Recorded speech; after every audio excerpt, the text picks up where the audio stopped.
Welcome everyone to day 2 of the Social and Ecological Infrastructure for Recidivism Reduction Conference 2021. I'm Colleen Murphy-Dunning and very excited to welcome you back if you're coming for day 2 or to welcome you to today's sessions. Again, I'm Colleen Murphy-Dunning at the Yale School of the Environment and so glad to host today's session with our co-conveners at Boston College, Matthew Dilsetso.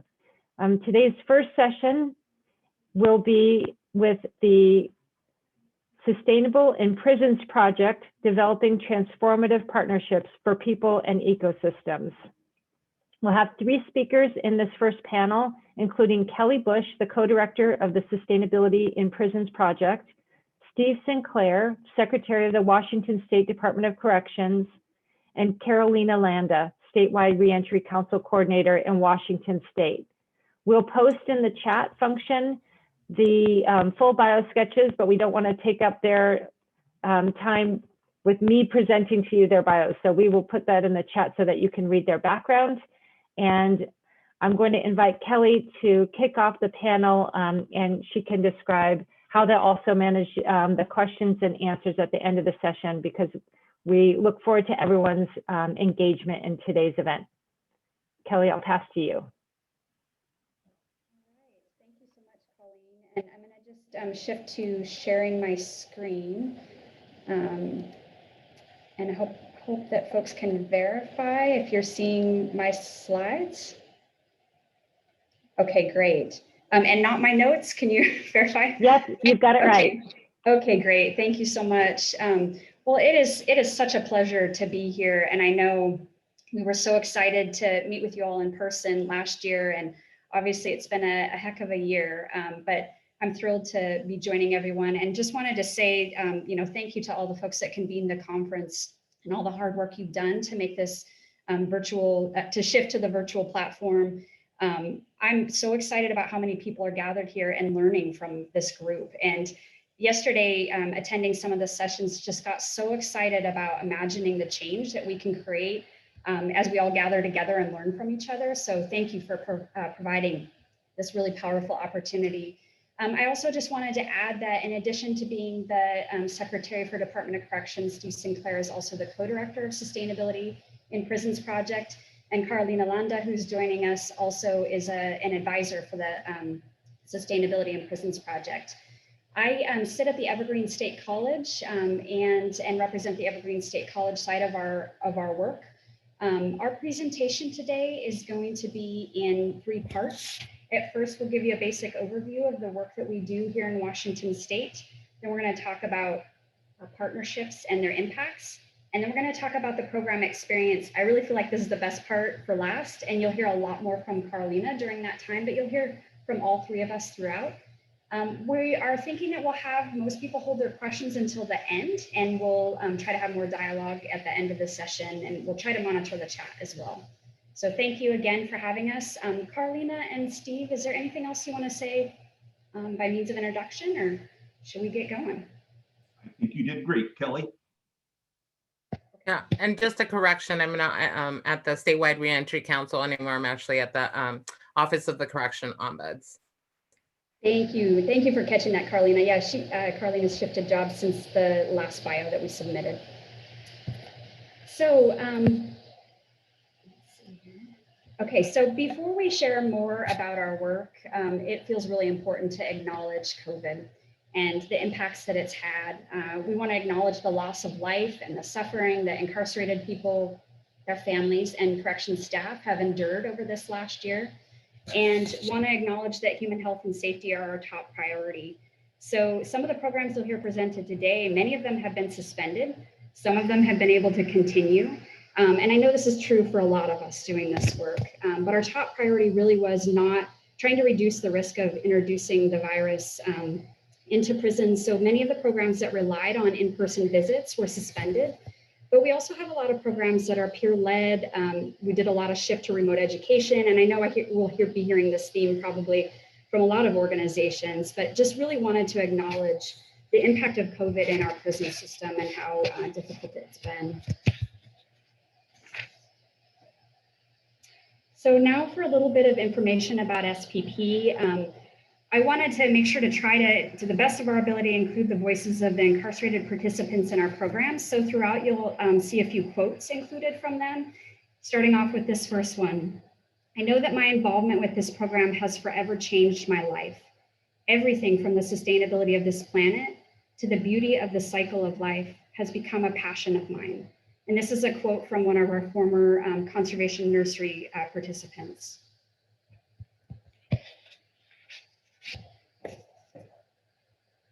Steve, this is you this time. Oh, you're on mute. You're on mute. I do that every time. Is it good now? All right, so the mission of the Sustainability in Prison Project is empowering sustainable change by bringing nature, science, and environmental education into prisons. And yeah, it's just been an amazing journey. The partnership between the Department of Corrections and Evergreen State College dates back to 2003. So we've been around and been at this for a while. And yeah, it's probably the bright spot in my correctional career. 32 years, this has been the most fun. And the vision is collaborate, learn, cultivate, grow, and thrive. So diverse partnerships, really the big key in the Sustainability in Prisons project. I mean, it's got to be the correctional staff, it's got to be the incarcerated individuals, it's got to be the Evergreen staff, and it's all the other partners out in the community that we're able to connect with, and they help the program thrive. So this really is a unique program to my knowledge. I know whenever I present on it at the Correctional Leaders Association, which is our national organization, everybody's pretty blown away, and I don't know of anybody else that's doing it like we are. So yeah, really it's a diversity of our partnerships is what makes us so strong. And we promote empowering education, conserve biodiversity, practice sustainability, build healthier communities, and reduce recidivism. And of course, for anybody that's a corrections professional, reducing recidivism really is the name of the game. I mean, if you want to do anything, you want to be able to build people up so that they don't come back and continue with the cycle of crime. Back to you, Kelly.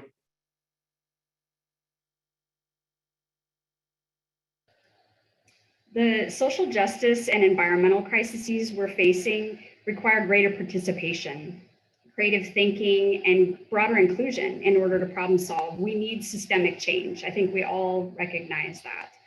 Incarcerated people, we find, are very interested in these opportunities. I know many of the folks on this call would relate to that. And we find that an investment in incarcerated community members is a mutual investment in healthier communities and ecosystems.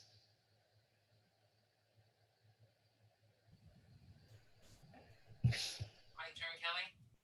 Yes, okay.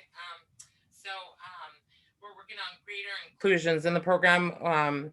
We're working to empower traditionally underserved audiences through education. We recognize incarcerated people as resilient, diverse, and talented leaders and environmental stewards. It is also imperative that the environmental movement includes broader representation and becomes more responsive to the relevant to all people. Greater inclusion in environmental education and training is an opportunity for shared transformation. This work provides hope for meaningful systemic change, hope for individuals, families, communities, and ecosystems. Next. Back to all right. SPP, as I mentioned previously, really is a collaboration and relies heavily on our partnership and work with over 200 partners and allied organizations that SPP works with as a matter of routine. We have over 200 science and sustainability programs in all 12 of this state's correctional facilities. While all programs rely on partnerships, about 50 environmental education and ecological conservation programs are primarily led by the evergreen side of the partnership, while the remaining programs are primarily led by corrections or external partners. So there's always more that we can do, but we're doing quite a bit.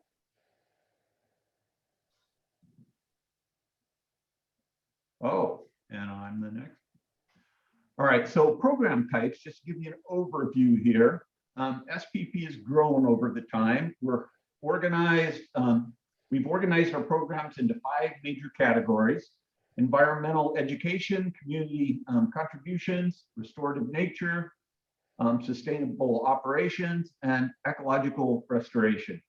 Many programs fit more than one program type, and there's a lot of overlap. One of the strengths of the SPP model is the programs can be proposed by incarcerated people, correction staff, or SPP staff, or even some of our outside partners. So we're open to anything. And experience in these programs vary. Some include limited contracts, while others afford multiple hours every day for incarcerated individuals who become immersed in nature and education. And you know, it's a great departure from the concrete and steel of typical correctional settings, where incarcerated individuals really can connect with nature while they're in the prison system. With recent legislation, I don't know if you guys know this, but Pell Grants on a federal level are now becoming available to incarcerated individuals. And that is a huge step forward for environmental education, especially through our program. We hope in the future to have a lot more credit-bearing programs offered through the Evergreen State College. We're working through that with the college's administration now, but I really see an opportunity for all colleges to have some interest. Now there's Pell Grant funding that come into prison and provide more education. And as most people know, education is one of the best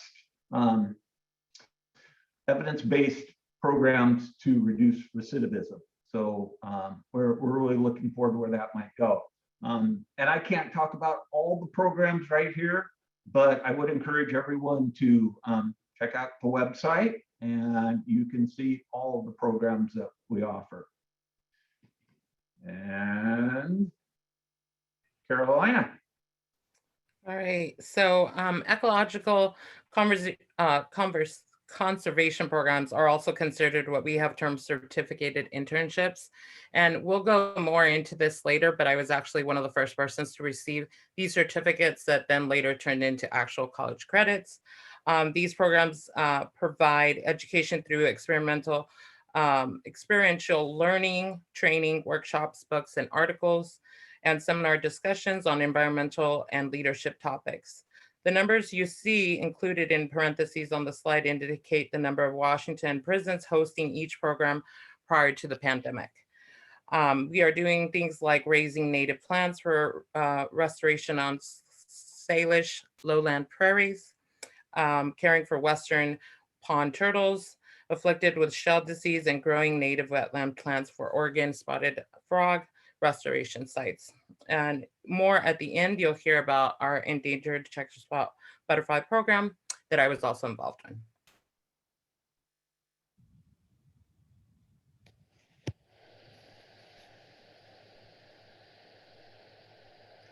You're on mute, Steve. Can I ask real quick? I'm having a little bit of technical difficulty here. I'm sorry to interrupt, but are you all seeing the slide that's titled Environmental Education? Could somebody confirm for me? Thank you. Yes, I was seeing it. Thank you. All right, take it away, Steve. Okay, so as I mentioned previously, education really is one of the best approaches to reducing recidivism. And so due to the pandemic, we had to shift. We have shifted to providing remote and peer-led education, providing learning packets and then videos whenever possible. So, because of the pandemic, we've had to adapt for SPP to continue to move forward. And, as vaccines are rolling out, really looking forward to being able to do some of the congregate activities that we've done in the past. And so SPP provides education using 3 models: certificate, internships, community expert supported education, peer-led education. Those are our 3 primary models. Our monthly workshop series is one of our longest running programs, and we invite science and sustainability experts to provide information and describe required education and training to work in their respective fields. And the incarcerated individuals that attend these, it's just something you're not going to get anywhere else in corrections, is to be able to have these kind of presenters to talk about things. I remember it was one gentleman that was in the program where we were watching woodpeckers. They had videos, hours and hours of videos of woodpeckers. And I think he was a gang member out of California. And he just kind of raved about, man, I never really paid attention to birds and all this. And now here he is in prison reviewing videos of woodpeckers for research. So yeah, it's just amazing what the men and women in the system are able to experience through SPP.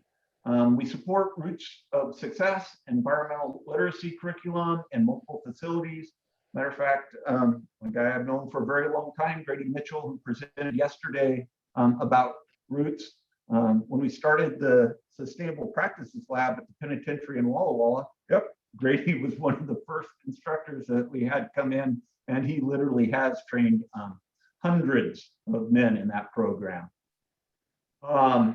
We also have beekeeping education programs in every prison in Washington, and these have been an excellent collaboration with statewide and local beekeeping associations. As a matter of fact, some of the material that the incarcerated individuals are writing is going out to these organizations, and they're using it for their training material to non-incarcerated folks. So really a great contribution by incarcerated individuals to help restore our bee population, which has dwindled.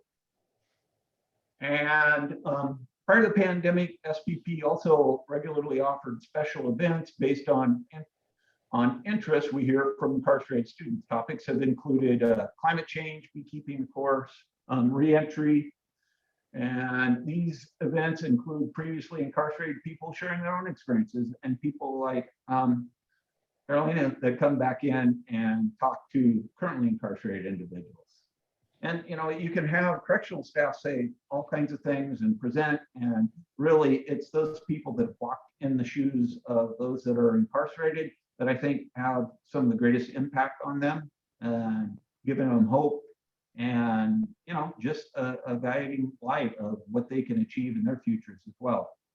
And so last summer, we also launched a new peer-led gardening course. So all this is fun stuff. And again, the materials that the incarcerated individuals generate out of these really are great learning tools for others.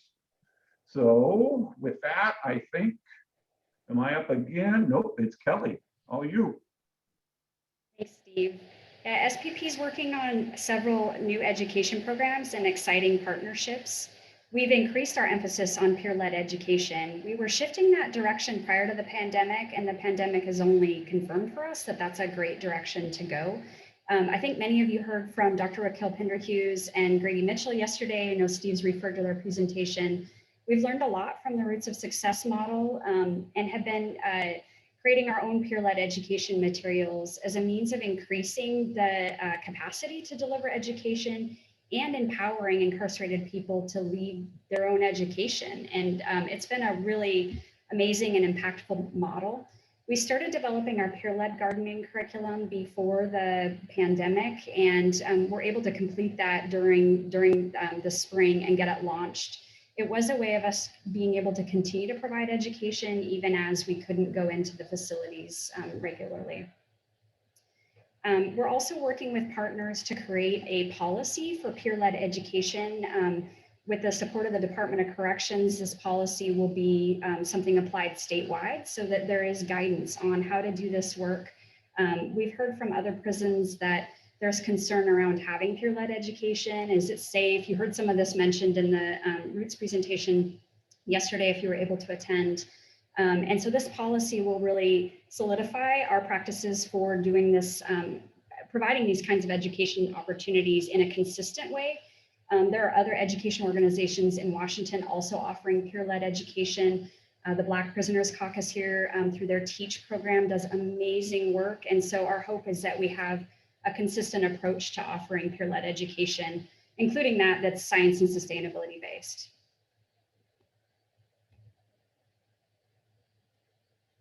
Oh, I'm sorry. I also wanted to mention that the new peer-led education materials that we're working to develop, we're going to be updating our gardening course based on what we've learned from our first cohort of students. And we're just getting ready to start developing a peer-led composting course. And then we also have some materials in development on basic ecology. And I would really love to do one on nature and health.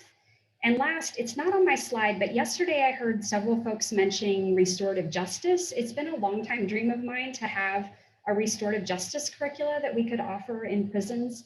I feel like these materials must exist out there. I'm saying all this because I bet there's somebody even within the audience who could point us in the right direction, because I think that would be a really empowering, those would be really empowering education resources. So we're also expanding partnerships. We've got a new partnership with Olympia Community Solar, where we're providing education materials on solar energy. Steve mentioned the Washington State Beekeeping Association, or beekeeping programs in general. This is one of my favorite partnerships. The Washington State Beekeeping Association has been an amazing partner.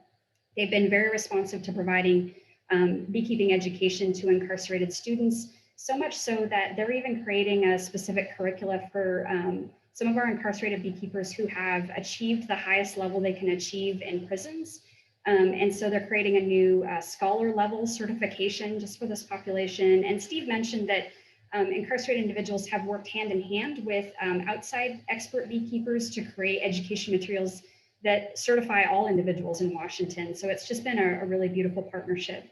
I also want to mention that SPP and 3 other states have partnered with NASA to provide workshops on astrobiology education. Oh my gosh, these have been amazing sessions. We're hoping to get back to it. But it's delivering education that it was developed by NASA to these incarcerated populations, and the conversations that come from talking about the origins of life in a prison have been beautiful. And last, I want to mention that we've been partnering with the Washington State Department of Transportation. And the reason I'm mentioning this is that they have stepped up as a state agency in our area to really say that they are committed to being a second chance employer, and that they want to set the example for all the other state agencies in our area, and that they want to remove the barriers. So we together have been working on identifying what are those barriers to employment, not only for environmental careers within our state, but also for other careers. And so I'm excited about trying to create that pipeline so that folks have a sense of how to gain employment post-release, and that they see our state as an option for them. Okay, so certifications. So as earlier mentioned, it's important to acknowledge and characterize education, skills, and experience gained in programs. This information can be used on resumes, applications, and be translated into academic credit, up to a full quarter of college credit. So I'll explain a little bit about how that went for me. I was actually one of the first students to release in 2014, and then in 2015 I had already, and I'll talk more about how that went, but I had vision that I would go to the Evergreen State College. And so then, although SPP had talked a lot about how the certification would become actually college credits, there was a little bit of a rocky start, but I think actually once there was finally a student there with credits, with this certificate, then they were able to translate that into a full credit. So that's what happened with me. And it's also created a pipeline now for several people that have been in the programs that are going to the Evergreen State College, whether that be in Olympia or Tacoma, because there's 2 campuses. SPP awards certificates to participants in all the ecological conservation programs to students attending more than 20 science, and sustainability workshops, and to the Roots of Success instructors. Participants are also paid an hourly wage. Where external partner certificate exists, we can help track and award certificates, including beekeeping and root students. Kelli? So we're always working to improve. There's so much more to do. Carlina's touched on this issue of providing academic credit during incarceration. It's our highest priority. And as she mentioned, we've had great success with folks post-release. Our goal is to award that credit during incarceration. So it's something we're actively working on now, but many of our programs do come with that academic credit component. We're trying to add education to every program. And again, there's still a lot to do. I want to share another quote with you from one of our former participants. This is Darren Armstrong. He says, "I never did well in school, and my skills were more on the manual labor side. While I was incarcerated, I was given the opportunity to discover that I was wrong." So we hear from a lot of folks that they feel like the only opportunities available to them are manual labor. What we're seeing in our programs is that for some folks, vocational careers are the perfect path, but for others, they go on to are inspired to go on to pursue additional education. So supporting reentry. The program supports participants, and it doesn't end once released, right? SPP remains committed to being a part of their network and after they leave prison. We frequently write letters of recommendations, serve as employment and education references. With colleagues, we developed the Evergreen Education Coalition for Justice, involves students. The group consists of the Evergreen State College, faculty, staff, and students, including previously incarcerated people. We gather quarterly to talk about events, shared initiatives to welcome justice-involved students at our campuses. And I'll share for myself, I started wanting to set a plan for myself when I was incarcerated in the program, and then really started from that program to create the network for myself.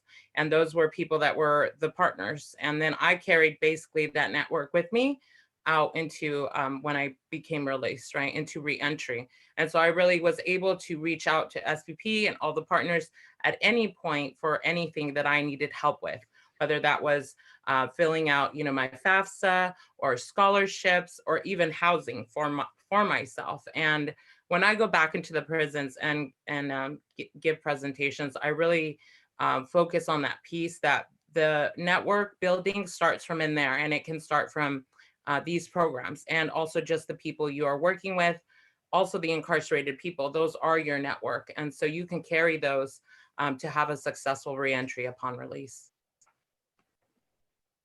Yeah, and I just want to add, so the photo that we're showing right now, Carlina's in this photo, and I was able to be there that day as well. And gosh, I'm really missing these kind of gatherings. That was a really powerful day. And the most powerful part was Carlina sharing her story, some of the other previously incarcerated individuals we have.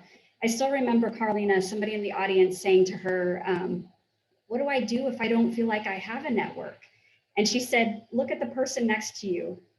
Form a network. Those are your people. And she said, these people are here to be part of your network. You can do this. And like I think Steve mentioned earlier, I haven't had the lived experience of incarceration. I have incarcerated family members, but I haven't had that lived experience. Hearing from folks with the lived experience is so powerful. And I know all of you know that, but I was feeling nostalgic when I saw this picture, and look how close we all are. Oh my gosh. Anyhow, those hopefully better days are ahead. As we're telling you more about what our programs are, I just want to be clear about what we're not. We hear from a lot of people from all around the world because we have a fairly active website. And so folks notice our work when they're thinking about prisons and providing environmental education or connections to nature. I want to emphasize that we make sure to carry these values, so that we are not doing this work as a source of cheap labor. There is such a huge need in our conservation community to restore our environments, but we cannot do that on the backs of currently incarcerated people. We emphasize that in order for these programs to work, currently incarcerated people need to be receiving benefits, education, training, empowerment, investment, that's really an important value. We're also not there to add stress or workload. And this is for both incarcerated people and corrections staff. We know that correction systems weren't designed for these programs, and the correction staff that support our work are doing so in addition to their other jobs. And so we have to be mindful of how we navigate those spaces, and that we're not creating an additional stress for incarcerated people. These programs, one of the benefits that should be received is that they're experiencing some stress relief from work with nature. We're also not about greenwashing prisons. These programs cannot be solely about cost savings through resource reduction. We have had folks contact us with that sole purpose in mind, and that doesn't align with our values. These programs need to be about empowerment, education, and sometimes, yes, as a result of some of the work we do, there is reduced resource use and cost savings, but that cannot be the driver. And then last, we don't mandate participation by incarcerated individuals. These programs are available as an option. We recognize that they're incarcerated, that there is that they are encouraged to participate in some form of program, education, but we are available as an option. Every now and then, folks will try SPP programs and decide it's not for them. We find them another option.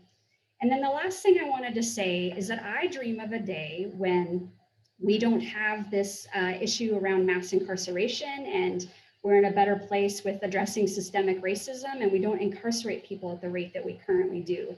And in that future, I imagine us offering these programs to folks that are receiving social services, maybe in addiction treatment centers or mental health facilities. The idea is this connection with nature that we all know what an impact that has. And so I dream of a day when we can offer these programs in those settings too.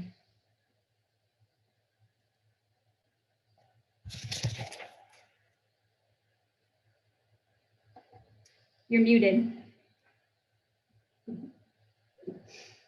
Okay, I'm good now.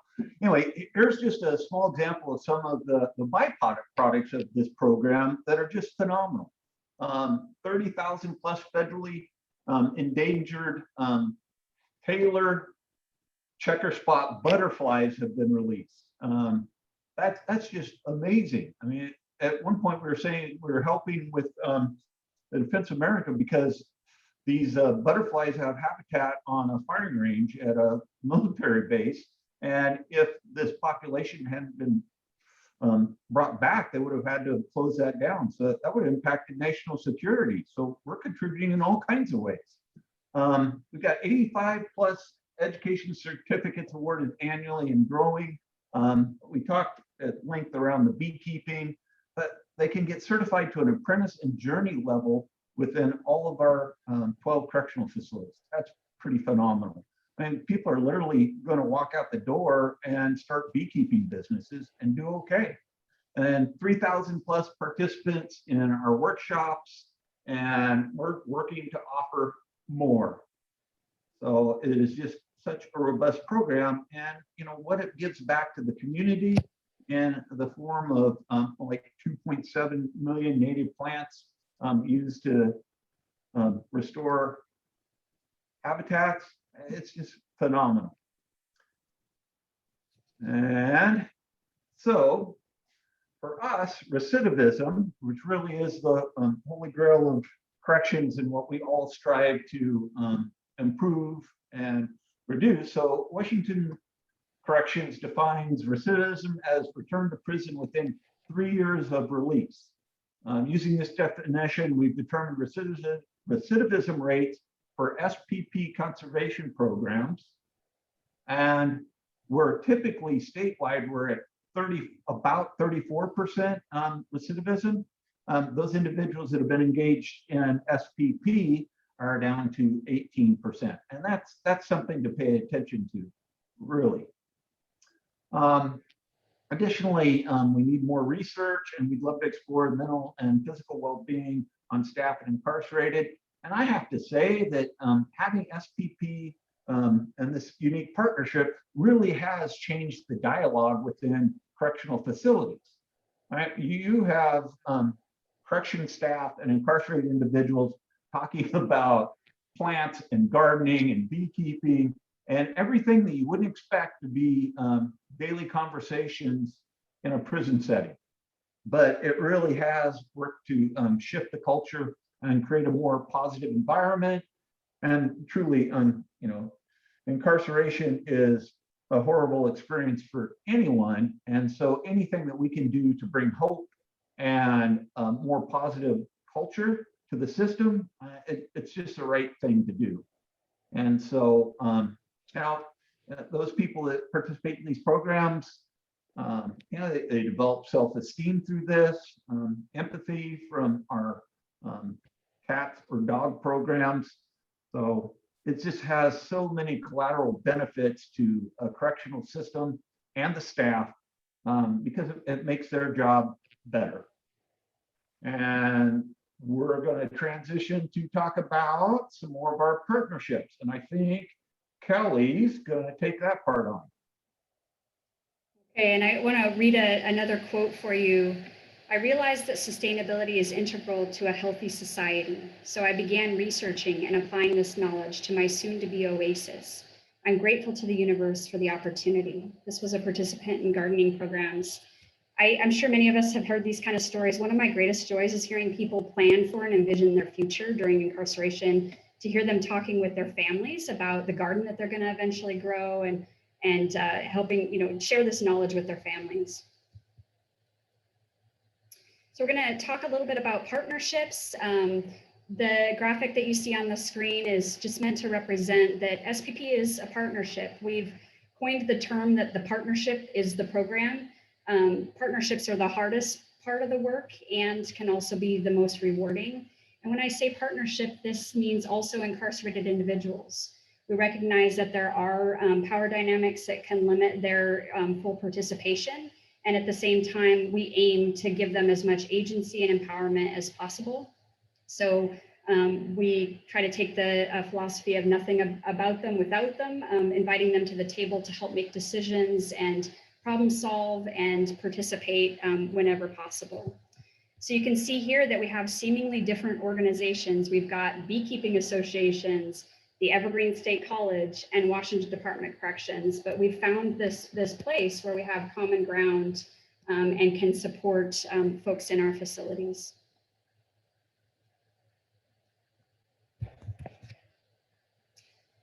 We aim to be consistent in our compassion and our commitment to our partnerships. And this is, again, it's a hard part of the work, but we aim to be consistent in our compassion for correction staff, incarcerated individuals, family members, academics, all of the partners, always trying to work to make sure that we're bringing benefits to everyone involved. And again, it's difficult work. It means a lot of working across differences, acknowledging we come from different places, trying to understand what each partner's need is, and you know, finding value in those differences. Again, not always easy, but it also, when it works, it is incredibly rewarding. And I just believe that this is what we need in order to create really meaningful change.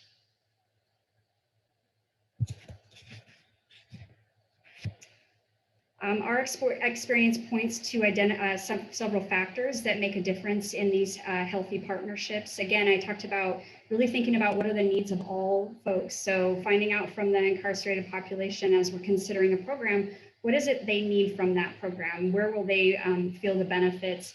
Also, you know, needing to be mindful that corrections staff have a job to do that's very different from, you know, maybe the mission of the Evergreen State College, but, you know, finding out what are their needs, how do we address them? And also supporting, empowering, and celebrating each other. I was really, again, moved by the presentations I heard yesterday and just in even looking at the conference program. And my commitment is to celebrating all of this work that's happening across the country. I mean, this is incredible stuff and it's not easy. And I just am so impressed by all of the programs that are showing up for this conference and to talk about what they're doing, and definitely taking note and learning from others and trying to build on that. Our model is also to share as much as we can with folks about what we've learned along the way. And you know, on those days when things are hard, to remind ourselves of what is the mission. You know, that it's worth investing in that partnership and breaking through whatever that barrier is because of the population we're serving. So we're going to shift to talking just a little bit about partnership impacts. Another quote for you. I became a caretaker. It was probably the last thing I thought I would be doing in my current situation. Caretaking is a humbling experience. It gives you a perspective on yourself, but also makes you focus on something or someone else. To be one of the reasons that these turtles survive is amazing. This is one of our former turtle technicians.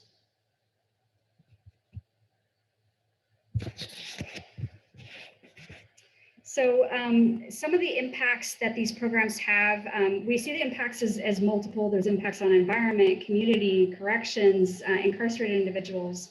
Program impacts on the environment. Scientists are getting help with some of these really complex issues. They're getting fresh perspectives that are offered by incarcerated individuals who are participating in the program.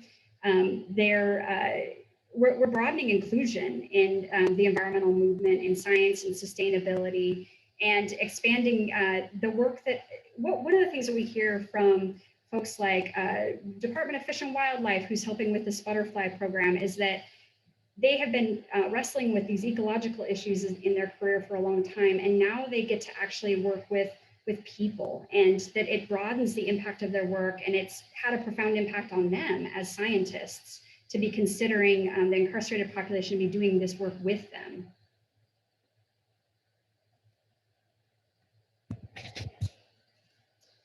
Broader community impacts, increased access to environmental and sustainability literacy, education and training, developing new networks. Carlina talked about networking. We find this to be one of the most powerful outcomes, is just connection with community. Changing public perceptions through these outcomes. So those are a few of the community impacts.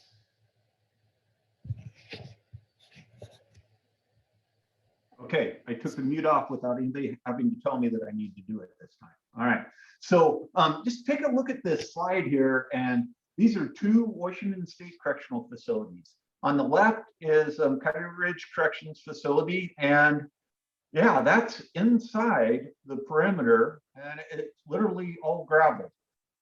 You look on the right, and that's Stafford Creek Correction Center, and they have a very robust program there with gardening, and you can just see the different feel of those two facilities. I mean, imagine, you know, walking around there every day and getting to see things grow, watching gardens grow, what they produce. It really has this positive influence on the prison culture. You know, to be fair, the facility on the left there is in a very dry part of our state. It's a different climate altogether from where Stafford Creek is. And I hate to say this, but that's actually our greenest prison. Their LEEDs, all the buildings are LEEDs gold. So it's really phenomenal, but that's our greenest prison, although it doesn't have the same positive impact. I mean, I was the superintendent at the Washington State Penitentiary for a few years. And if I was having a bad day in the office, guess where I'd go? I'd go down to where the gardens were, or the composting programs, or the sustainable practices lab, and engage with incarcerated individuals, because it was a positive experience. And I mean, I called it my happy place in prison. Still is. I'm going to get over there later this month. So yeah, just the positive impacts of having SPP, gardening, and all the things that go on are important for staff and the incarcerated individuals. And it's just profound how it changes the culture. Oh, I'm still on. I don't know if you folks are aware of this. A lot of people don't know this, but PTSD and its prevalence for correctional workers, some studies have indicated it's higher than for those individuals that are in active combat. Certainly higher than a lot of other first responder type professions. And so corrections really, really can take a toll on our staff throughout their careers. And so by bringing in this positivity and these kind of things, it shifts that, and it helps to reduce some of the negative effects that generate PTSD, exceptionally high suicide rates, and this is among staff. And so our wellness, the wellness of our staff is important, and SPP contributes to that. Other examples include changing conversation with the correction staff. Of course, I said that. And then, yeah, it's just giving the incarcerated individuals and the staff an opportunity to focus on things other than the negative parts of prison life and talk about the fun stuff. We recently changed our mission statement. It used to be, forever it was, improving public safety. Well, we've changed that and added what I think is the more significant part of what you need to do in corrections, and that's improving public safety by positively changing lives. And so when you can positively change someone's life, build them up, give them hope, give them skills, then you're truly contributing to public safety there by making people more successful.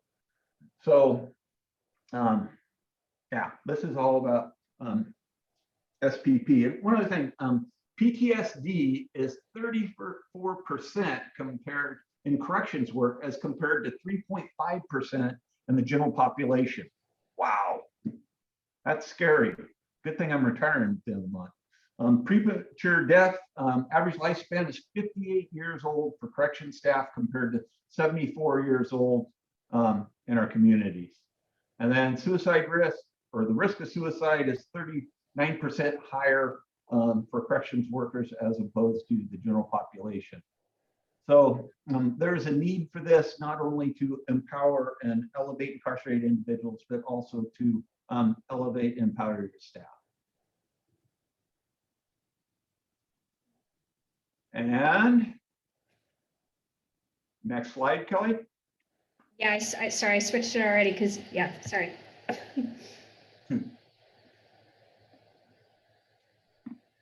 So prison systems aren't necessarily designed for things like SPP. I mean, we didn't used to build gardening spaces inside the fences or have robust composting operations inside the fence. And so a lot of this we've had to get creative and just adapt the environment so that we can help support all these.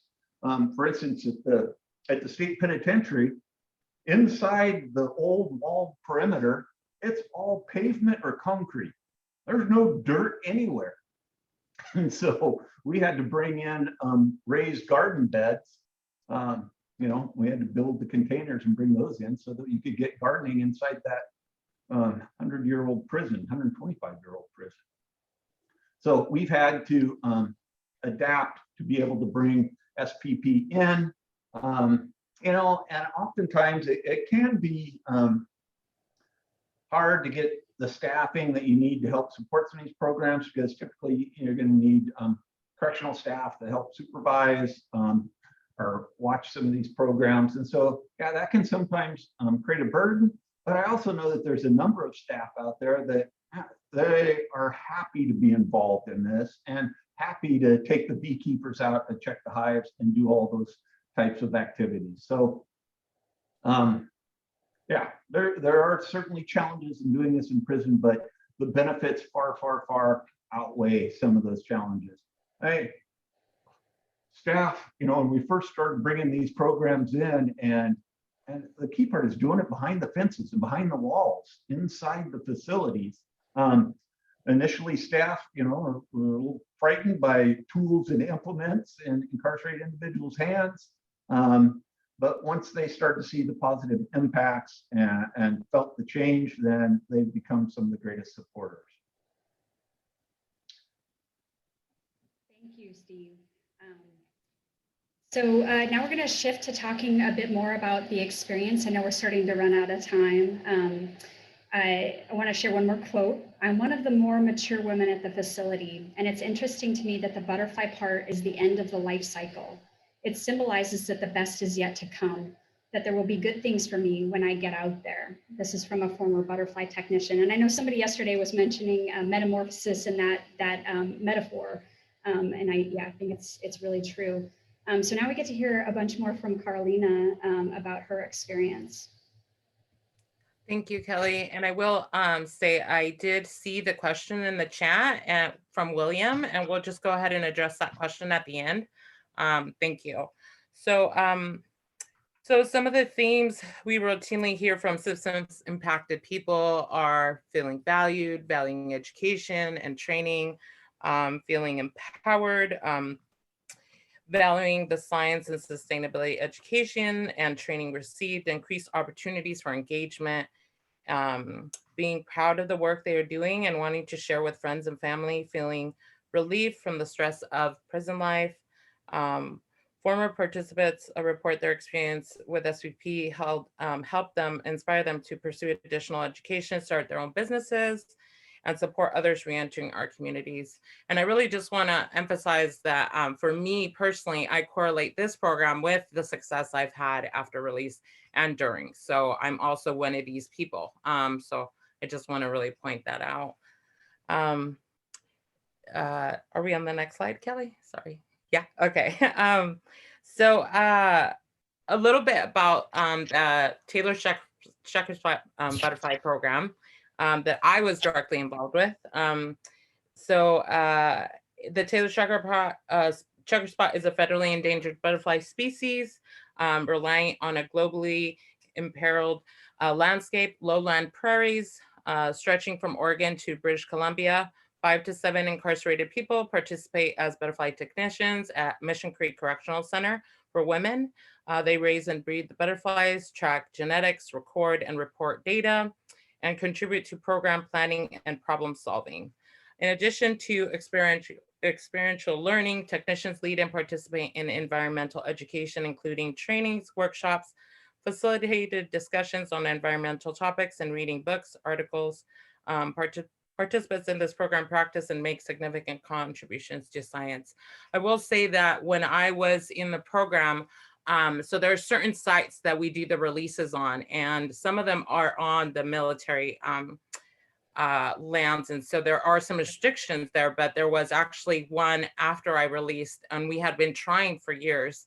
And it was actually the first time that the women got to go to the site off of one of the military prairies. And it was really a powerful moment to be there with participants in the program, and then also have someone that was a former participant. I think it was just really encouraging for them and for everyone to see that, right? And they're all doing amazing now, right? They have been released, and they're doing well. Yeah, so I'm on slide 34. Yes, I think. Okay. So some of the butterfly program partnerships include federal agencies, nonprofits, and at the at the Evergreen State College. Prior to COVID, and with DOC support, technicians made an annual visit to the prairies and to learn about the field component of species recovery efforts. Technicians are a key participants in recovery of this endangered species. They participate in working group meetings, present data to the group, host tours of the program, and regularly interact with the media. Many butterfly program participants stay in touch with each other and SVP staff post-release. So as I've shared, there's a lot of connections that are made through this program, and they keep on going as well. So here it comes to the part where I get to share a little bit more about myself. So I am a former participant in the butterfly program. I was one of the first participants, and the program came to Mission Creek in 2011, 12. It officially started in 12. And then I followed the 3 seasons that I had there throughout my whole incarceration. I was released in 2014. And as I said, I waited a year, but knew that I wanted to go to the Evergreen State College. And then I connected with the intern that was actually there during the program to help me kind of navigate higher ed. And then also a lot of people like Kelli and so many other people at SVP connected with just needing help. I knew that I could ask them for help and they would be there. And that's when I started at the Evergreen State College in September of 2015, and I graduated with my bachelor's in 2019. And I'm currently in 1 quarter away from my master's in public administration. So yeah, so that's where I'm at. And I'm currently at the Office of the Correction Ombuds, which is through the Office of the Governor. And I am an early resolution manager currently there. And yeah, I mean, future plans, I plan to move on to being probably a director in either, a state agency where my vision aligns with a lot of the work I do, or an executive director at a nonprofit as well. In the next, I want that to happen in the next 3 years. And yeah, so as I said, I just really directly correlate this program with a lot of the success that I've personally have had. I stay in contact regularly with a lot of former participants, and they're also doing amazing work. A lot of them have pursued higher education or also own their own business and such. Yeah, am I missing anything, I guess? I want to acknowledge that I feel like I feel like I could have planned our presentation better, because I would have loved to have had more time to hear from Carolina. So I just want to say that I own that. And I know we're running out of time. I don't know if the conference organizers can help us understand if we do still have a few minutes to answer questions, or if we have just a couple minutes, and there's a couple questions in the chat. So if you can see them, Kelly, or would you like me to ask the questions? I can see them here. Kelly, this one's probably best for you, but what does it take for someone to progress and lead a peer-led gardening course, i.e. how many years? Yeah, so we designed the course to be fairly, I guess, what I would consider low barrier. It doesn't rely on computer access. It doesn't require the person leading or facilitating the education to be an expert in gardening. We try to provide people all the tools that they need in order to do that. And the other thing I'll say is that our hope is that this is a complement to some of the other really great gardening programs that are already happening, as a means for increasing capacity. So I could imagine it being paired with a more in-depth curricula that's offered through community colleges, or like Insight Garden program, or Let Us Grow. There's some amazing gardening programs all across the country. And our hope is that this is a complement for those locations that are really far away, where maybe volunteers can't go in and help facilitate courses. It's a way of still empowering the incarcerated individuals with course material. So I hope that answered the question. You really don't need to have any expertise, just express an interest, and then obviously for the facility to be willing to host it. Thank you, Kelly. There's another question that, Steve, I know you've answered in the chat, but so much of this seems like the importance of the relationship with DOC, and and others have commented on that. I wonder if you might expand on what was the impetus or the leadership that DOC is playing in the partnership. Sounds like a critical piece of your success. And I know you said that other states have said, even internationally, how are you guys doing this? And so if you might expand on your answer there. Sure. Yeah, part of this, a lot of this started early on, and it was about catchment systems for rainwater, about composting, and those kind of things that actually reduced the cost of operations. And that was really kind of the hook that got into some correction systems, even outside of Washington and other states, is finding a way to reduce the cost of operations. What makes SPP stand apart and above those, in my opinion, is the education and science and nature portion that we bring into the system. So that's the unique piece about SPP. And truly, you have to have leadership. Agency leadership has got to be supportive and engaged. And even more importantly, down at the facility level, you need leadership there to be engaged. I guess, while I prior to becoming a secretary, I was the director of the prisons division. And prior to that, I was the warden at Walla Walla. And yeah, I mean, I'm easy. You got buy off from me, and so I could volunteer people to do things. But once they got started and just got over that initial hump of, oh, we can't do that, unsafe, security. Yeah, once they got past that, then most people grow to support the program on their own and don't have to be voluntold.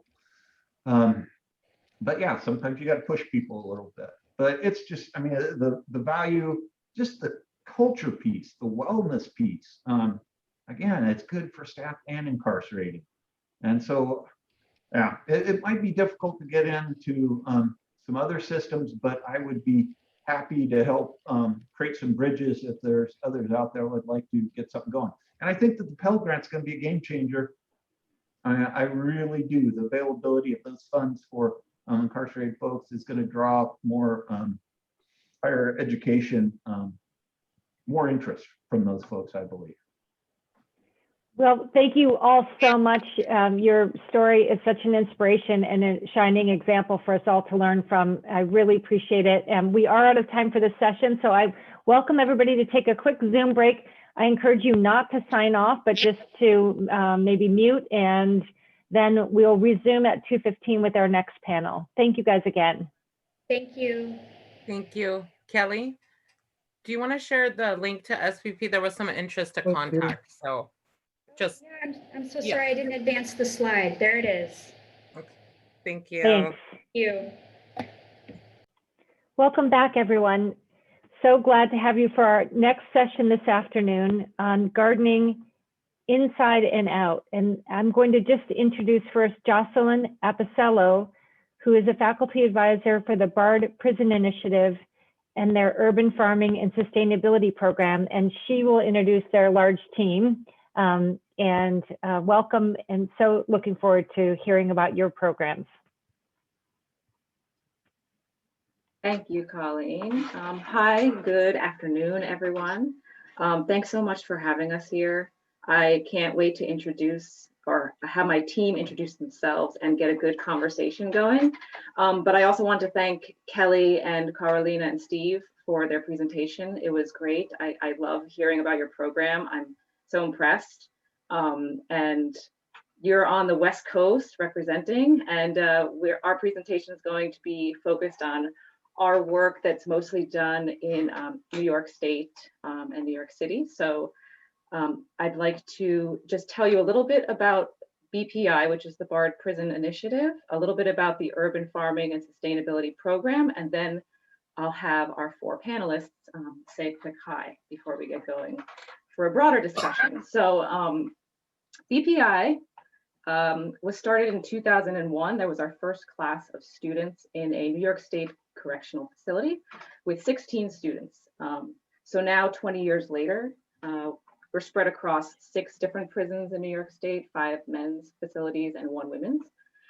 We enroll over 300 students, and we organize a bunch of different extracurricular activities to try to replicate the breadth of college life. Since 2001, when we began, we've issued roughly 50,000 credits and 550 degrees through Bard College. And we offer more than 160 courses each academic year and engage a really large breadth of college faculty from so many diverse interdisciplinary subjects. And as Steve had mentioned in his previous presentation, education is one of the most well-documented and effective strategies for reducing recidivism. So we are very happy to be a part of that. But we also do understand how important it is to nurture social, emotional, ecological learning for the students as well. So back in 2017, we started the Urban Farming and Sustainability Program. It really was meant to honor actually some of the work that Bill Jett, who's one of our panelists who will talk soon, started a garden in 2011, I believe, in one of our facilities.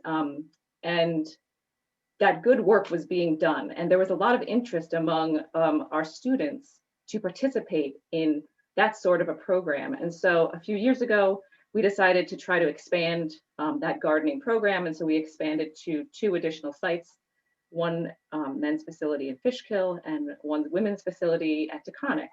And so the urban farming and sustainability program is kind of meant to kind of combine academics and rigorous instruction while our students are experiencing incarceration inside by taking public health courses that intersect climate and food and social justice issues.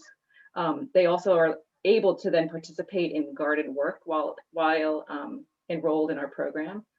And we bring in guest lecturers, and we try to really increase interest around issues of food, farming, food systems work, sustainability, and all of the justice oriented around that.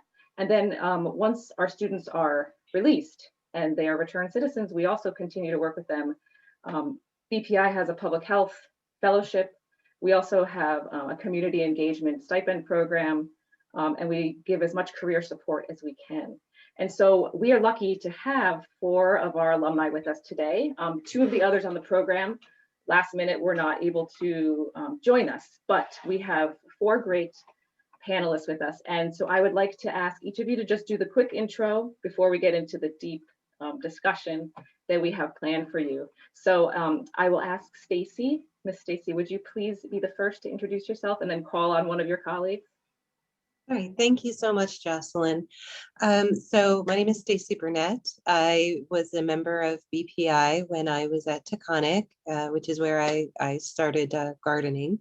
I discovered my passion for public health while I was there, and my involvement with the garden reignited my interest in organic food. As a person incarcerated, we don't have a lot of our own food choices. And so it really got me thinking about where our food comes from and what our connection is with the food. And today I work for New York City Health and Hospitals in large part because of BPI. And I'm working on the coronavirus response in New York City and as a public health advisor.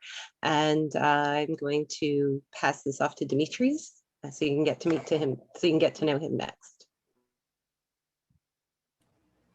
Thank you, Stacy. My name is Demetrius James. I was born and raised in New York City in the Bronx. One of the things that that really pops out to me is how transformative a guarding was in Fishkill Correctional Facility. I remember standing in the garden and just remembering, wow, what would life would have been like if we had a garden in the middle of the projects, right? Like, what kind of decisions would we be making then? And so, since then, that sort of piqued my curiosity into public health and has just urged me along the road of just thinking about interventions of that could be applied to food deserts and built environments. And so that's been the mainstay of my study and my interest. And with that, I'll pass it to William. Hello, everyone. My name is William Jett. I'm a former student of BPI, graduated with a BA and with a focus on analyzing Deweyan pragmatism and a Deweyan pragmatist approach to environmental issues. I was released in 2011 at Woodburn Correctional Facility.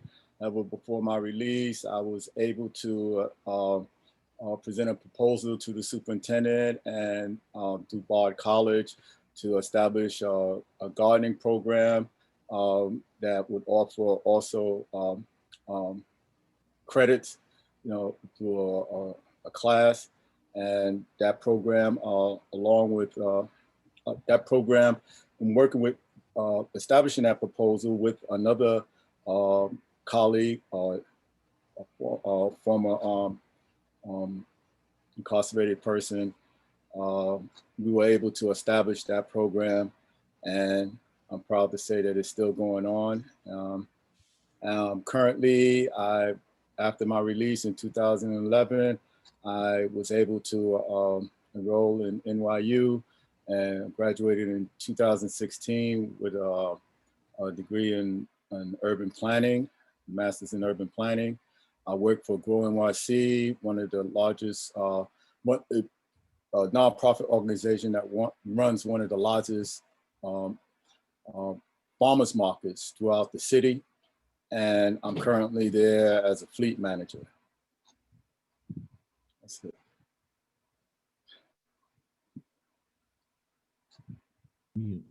All right, William, thank you. My name is Manny Gonzalez. I'm from upstate New York currently. I'm originally from the Bronx. I work at Orange County's health department. I manage all their farmers markets. I also work for the Newburgh Community Center as a teacher. I actually teach children graphic designs and 3D printing. How I got with the garden with BPI is many years ago, I read this Indian proverb, which said that they buried us and that they forgot that we were seeds. And that stuck with me for a very long time, but I never understood it until the moment I started participating in planting seeds and actually, watching it grow. So a lot more to talk in inside our talk. So with that, I pass it back to Jocelyn. Thank you, Manny, and thanks for all your intros. So like the first panel, I just want to do one brief COVID acknowledgement. It's very much impacted people who are still living inside the facilities. It's impacted the people who have come home from facilities and their families. And it's meant a suspension of some of our programming and but the continuation of a lot of it, we still are able to provide our coursework, usually via video conferencing or teleconferencing. So we're able to still interact. But I just wanted to acknowledge how hard it's been for so many of our students and their families, and also all across the country. So that said, I would like the audience to feel like they can participate as much as they want. We have such a cool crew who's really going to be dialoguing, so interaction is welcome. And you can either type things into the chat. I'll be great at monitoring it, I promise you guys. You can also, raise your hand with a little reaction feature or something. Feel free to also just save it for kind of the end portion of this panel. We have a long time together. I think we're allotted for an hour and a half. So our guests, our four panelists, have some words they'd like to share with you all to start off with, and then hopefully we can dive deeper into a dialogue. So with that, I'm going to start with Bill and ask Bill this. So this conference, as you know, as we saw yesterday, and it will continue for several weeks, is full of important presentations that address social and ecological infrastructure and how they play a role, or they don't, in reducing recidivism. However, should the success of a social and ecological infrastructure program in the criminal justice system be measured in terms of recidivism only? So Bill, to you. Thank you for that question, Jocelyn. First, let me state that I'm just really happy to be here. I'm crazy nervous, so please bear with me if I seem to stumble or carry on a little bit. I'll try to use my breathing to relax. With that said, in terms of evaluating the success of a social and ecological infrastructure through by means of recidivism, I had a little problem with that, because recidivism is in general a binary measurement and looks at a person particularly from whether they've succeeded in staying out from prison or return to prison for some crime, and human conduct behavior is much more complex than that, and I believe that there's we need to move beyond just looking at the success of criminal justice programs, just in terms of recidivism, you know. And one thing that researchers have been looking at is measuring success in terms of desistance. You know, desistance is basically looks at how people who've been previously developed a pattern of offending have abstained from crime, how they are stepping away from creating or being involved with criminal behavior. And this is a journey. You know, it looks at it in terms of a journey. There may be fits and starts. A person may wind up doing something that gets them reincarcerated. However, they shouldn't just be looked at as just, you know, oh, this is another number of person or individual who return to prison. There's a lot more to look at in reference to that individual, you know, that person, you know. And I think that, you know, desistance understands the complexity of a human person rather than looking at a person just from a recidivism perspective. So in terms of looking at desistance, we understand that changing behavior doesn't happen overnight. You know, it involves a lot of fits and starts, as I just alluded to. You know, thus it's recommended to look at patterns, you know, of behavior of a person who's moving away from criminal behavior or criminal activity. And sometimes that may involve going back to prison. So you'll look at, well, what did they go in prison the first time for? Is it less? Is it less of a crime than what they had gone in prison the first time? You know, what was the time frame between their returning to prison, they've been in the street and returning to prison? Now, all these factors are considered. Desistance also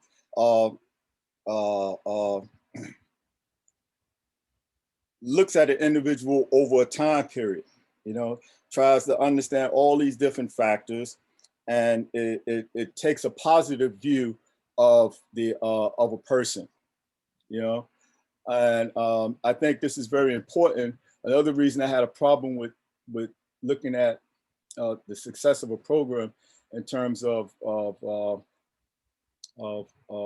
recidivism is that, you know, you can only see an individual as a criminal, you know, whether they go back or return to prison, whether they're going back, you just look at them in terms of a criminal and not as a human person, you know, who's going through certain types of experiences. Desistance takes into account the experiences that an individual is going through and how to work with that individual to increase their efforts to seeing life in a more positive perspective, you know, and doing things to encourage them to be more active in positive ways. So that's why I had gotten involved really with the gardening program. My initial purpose in getting involved with the gardening program and trying to create that in Woodburn was to try to get people to have more of a reverence for life, to connect back with community, you know, to understand the relationships and interactions of things, and to look at their lives and look at things in that respect. So, excuse me, that's why I originally got involved with the gardening program. And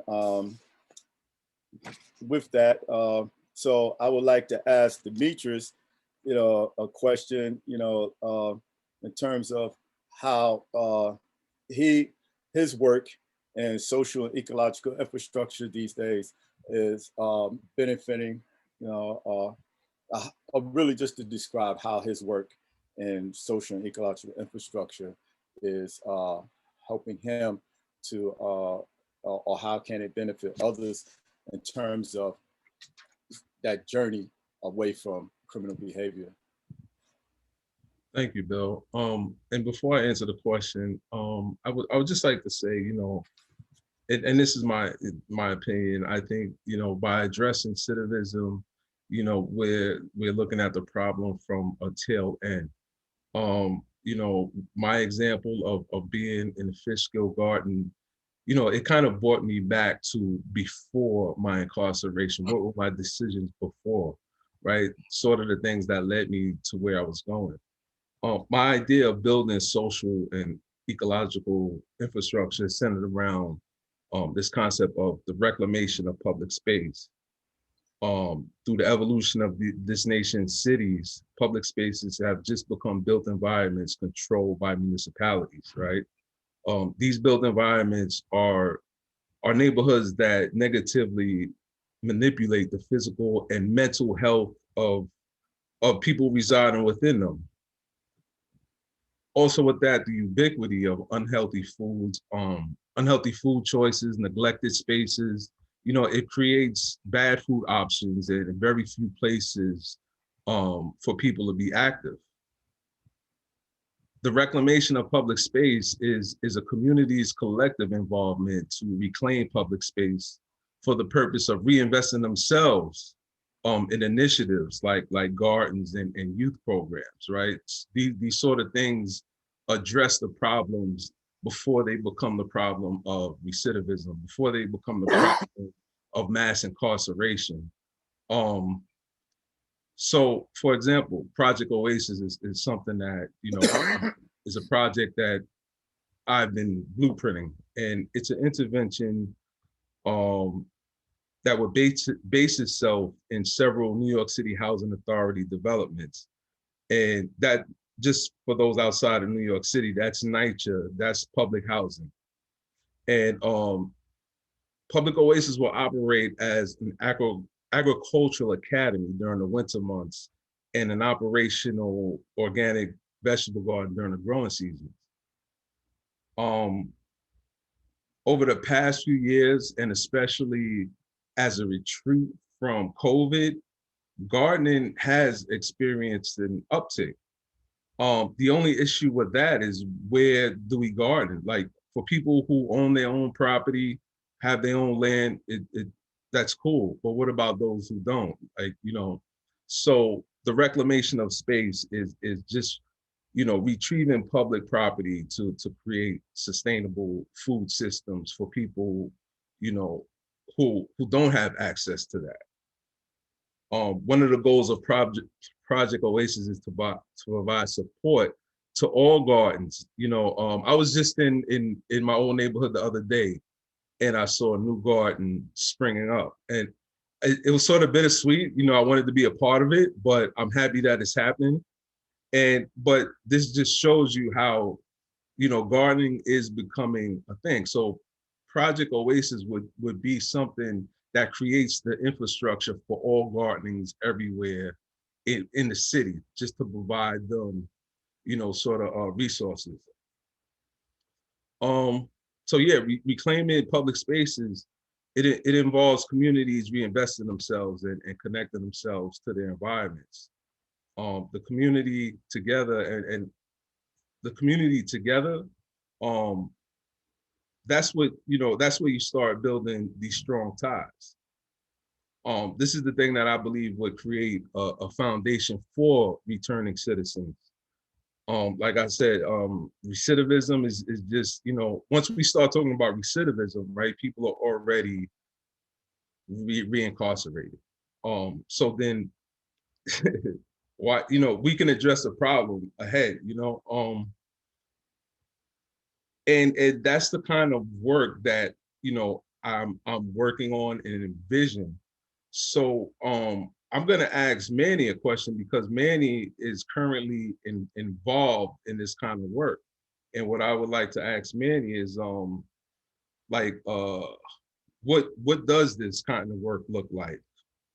How do you go about getting the boots on the ground?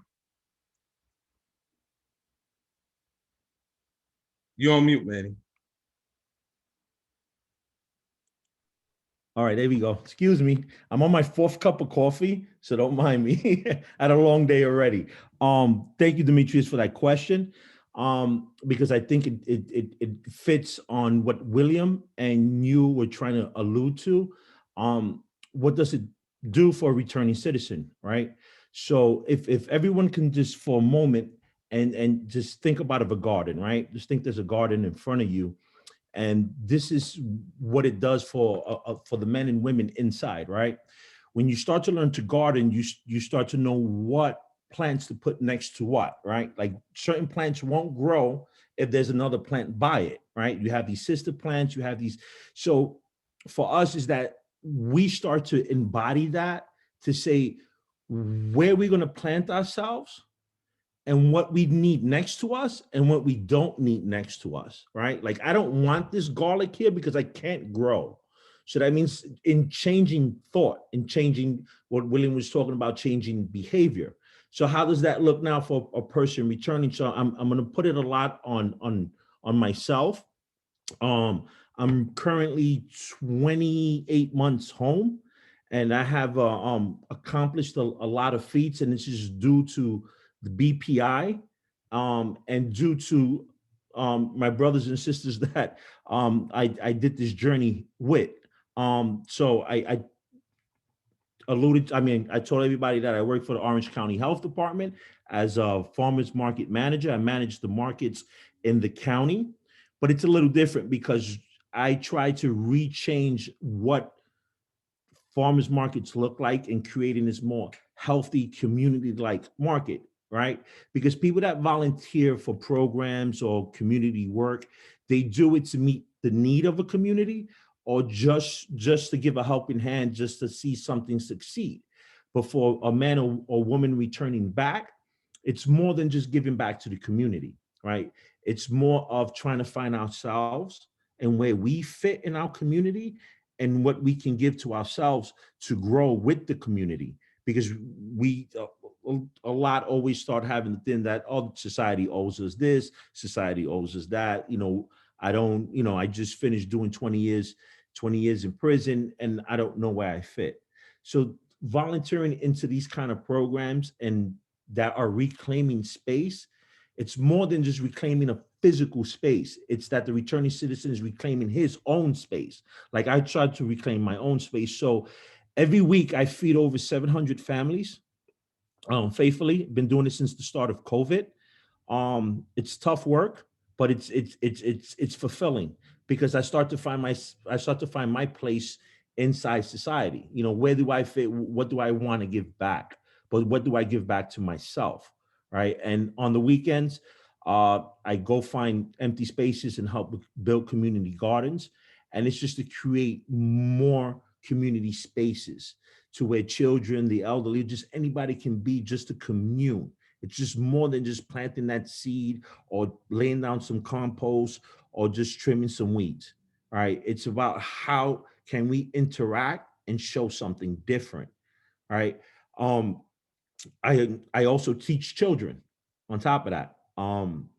And I try to also teach them that, where is that connection between self, self, family, and soil, right? Where do we fit in that ground?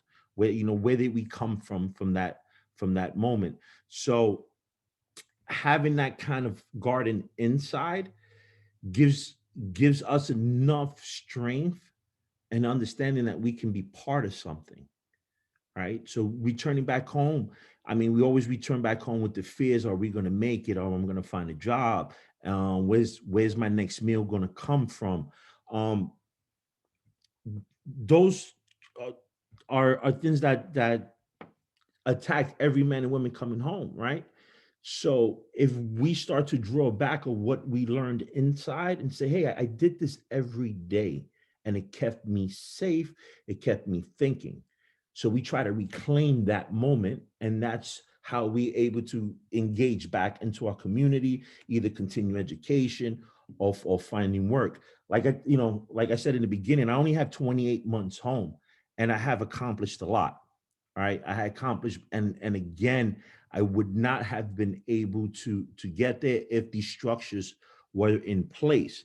In turn, talking about structures, it's now I'm gonna ask Stacy, What other roles does the ecological infrastructures play in this post-release situation?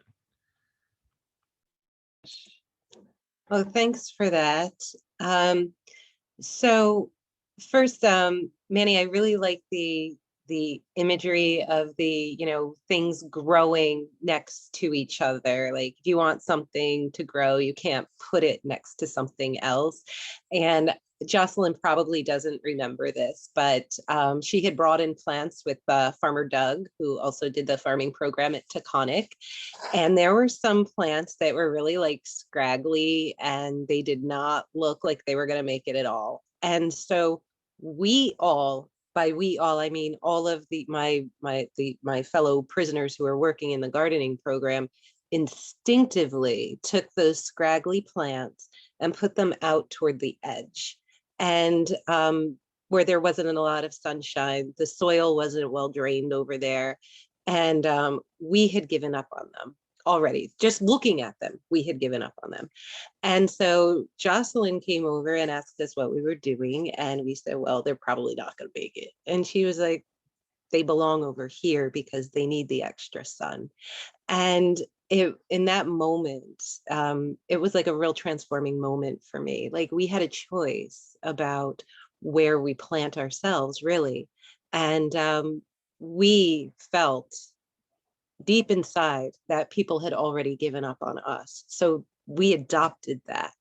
And so by being in this garden together, we just had this really like transcendental moment. Like if you nourish something, if you provide it with what it needs to be successful, then it has a chance to grow.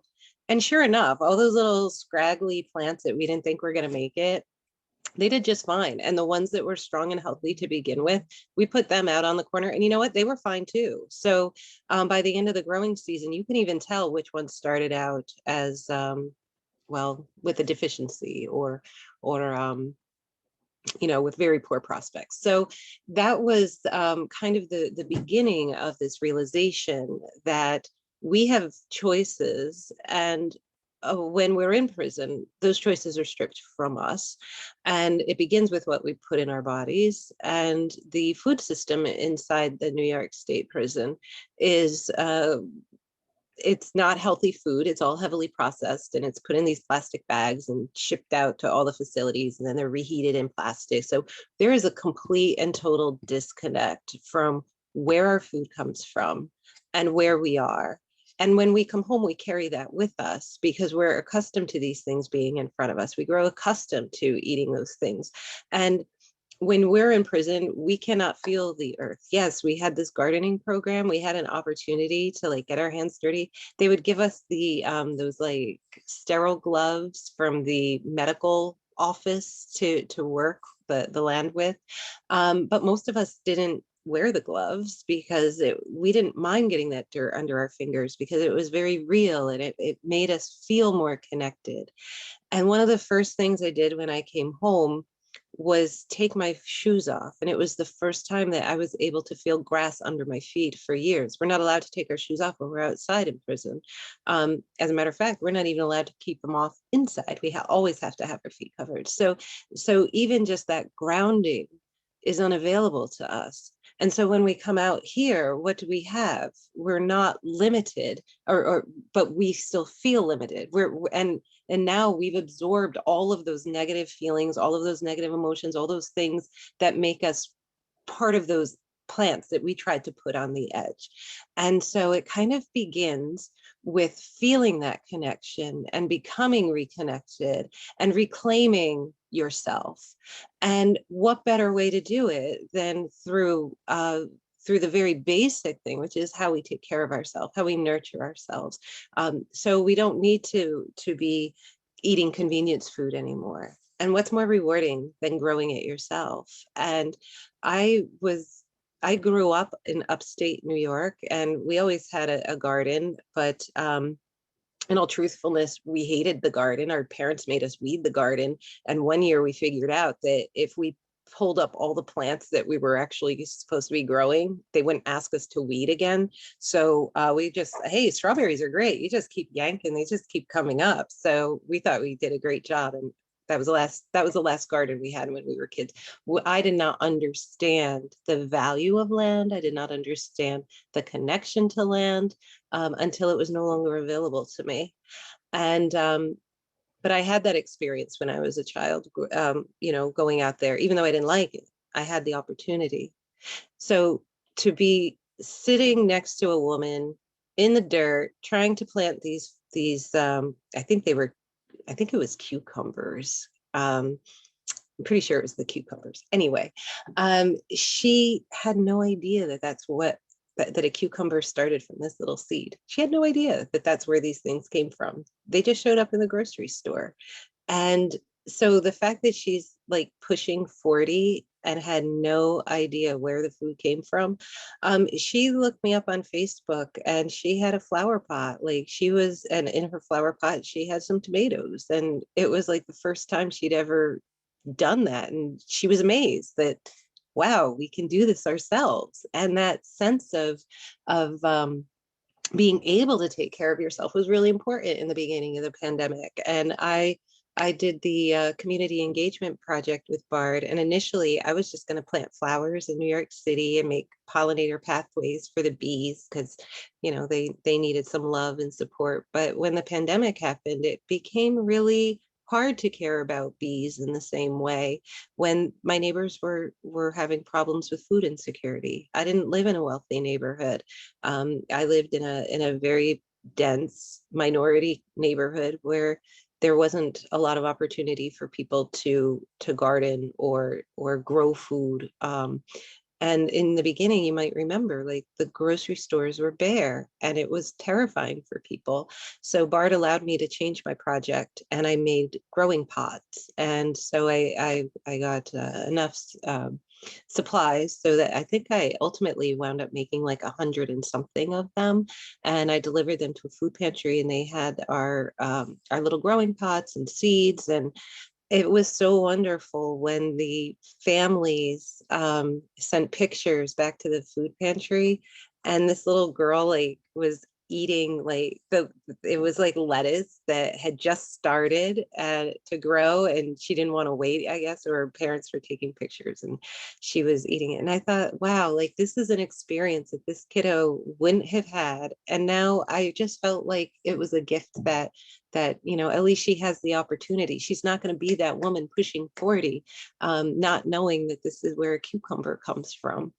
And so the foundation of our health is really with what we eat, what we put in our body, and that ability to reclaim ourselves is really important. And you probably don't notice that 3 of us are wearing green today, and that is because we decided that we were going to reclaim that because our uniforms are green. We spent years, some of us decades, wearing this color, and so we avoid it, right? We don't want to be reminded of that. And so we decided that in the spirit of reclamation, we're taking green back. Mine's a little sparkly. Manny didn't get the memo apparently, but it's part of that spirit of just deciding what we want for ourselves. And since I'm the only woman on the panel, I also wanted to take a minute about that because our relationship with food is very complicated before prison, right? We tend to have additional issues about our body. We are more likely to have, what do you call them? Eating disorders. Mine is I eat too much. But anyway, like most women, when I came home, I gained some weight and it's very common. And a lot of it is when you remove the cultural significance of food, our preparation of food. Oftentimes we gather around food. When we take all of that away and we strip it, we just put it in a plastic bag and then put it on a tray and scoop it onto a tray, we are completely divorced from our bodies in a way that's truly not natural. And so I think that most women, when we come home, we also have to deal with that. Like, where do we fit? Are we the scraggly plant? Who's next to us? Now I can add that, Manny. I really love that imagery. So, so if we can know from the beginning that we can take care of ourselves, if we can, you know, have more choice, have more autonomy, then we're going to be healthier, not just physically, but also emotionally. And we're going to be more connected to our community. And the garden is a beautiful way to do it. And it's not just for people in the wealthier communities. I'm so grateful that Demetrius has taken on this project to really bring gardens to places where people don't actually own the land, because they can still work the land and they can still have that connection to the land. And I think that by bringing those people together around something as integral to our survival as food, and good, clean, healthy, nourishing food, it really begins that process of reclamation. And that autonomy is how we are able to differentiate ourselves, not only from our carceral experience, but also from the communities that we may have been a part of that were more harmful. We can make those choices better. And ecologically, it's a really strong beginning, because we begin that cycle from the beginning. So on that note, body dysmorphia. Thank you, Hannah. That's exactly what I was looking for. It just didn't come to me. Manny, So, Manny Stacey, doesn't. Yeah. before you pass it, I just want to make a note. I just want to add to what you were saying about Please. reclaiming green, because that is a beautiful analogy. And I find that being an African American with interest in agriculture, I can't avoid my people's history, right? And that is also something that I have to reclaim, right? And come to terms with, just reclaiming green spaces, Black and brown bodies in green spaces. So it's something that I thought of, as a result of your analogy. So I thank you for that. So speaking of that, Demetrius, just real quick, I'm really curious about your feeling about like the 40 acres and a mule. If you're confronting those cultural issues seriously, like, and in the spirit of what's happening now socially. I can't speak today either, William. See, you're not the only one. I'm really curious about, like, as your people and as someone who's involved in farming with the disadvantaged communities, what does that mean for you? So what 40 acres and a mule means to me is it signifies reparations, and it signifies calling on the bureaucracies and the municipalities. Oh, you got me too. Municipalities that have failed us. And William spoke about this, from the beginning, like, some of these systems have already failed us, right? And to build the community is to sort of build our legs under us and say, well, we just got to do this on our own, whether it's coming or not. So I don't think anything about 40 acres and a mule, whether it's coming or not. I mean, in concept, I guess is commendable, but will it happen? Is it going to happen? I think we can do more by just rallying ourselves and putting the strength within us, the communities. Thank you, Demetrius. I really appreciate that insight, because, as a white person, I don't have that same experience, and I'm always interested in learning more about that, because, even though I'm totally, I'm Irish, I wasn't here for a lot of that, so I could use that as an excuse, like, oh, I didn't do that, but we are all responsible for each other. So I think that I need to hear things like that more often. So I really appreciate you being candid about it. So, wow, this was a lot of different stuff. And we talked about a lot of different ways to empower formerly incarcerated people. And so I'd like to ask Bill if you could kind of sum it up for us about, the socioeconomic system, and how that impedes or assists our journey toward empowerment as we reclaim ourselves. Thank you, Stacy. Y'all, I really enjoyed listening to y'all. I could just sit here and just listen to you, talk, all day. I'm more of a listener than a talker, I think. But empowerment, the last presentation that I saw about what was going on in Washington was very, very impressive, and I would love to see something like that here in New York, and it really, really excited me to the point where, I want to look for ways to try to make that happen,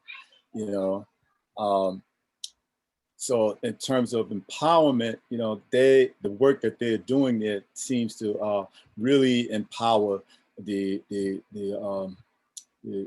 people that are in prison behind the walls there, and I see that the programs inside of prison are very important to develop that sense of empowerment, and you all represent that, in terms of your participation in BARD program, and it shows how you are participating in the garden, and especially that analogy about the plants, the scraggly plants that you put off into the corner, you saw that they needed a certain environment, to grow in. They still had a chance to produce and to be productive, and they just needed a certain environment to help that to happen. And what I see in reference to you all is that that sense of empowerment, you have created that environment for yourselves through your social networks, through, where you planted yourself upon while you was incarcerated.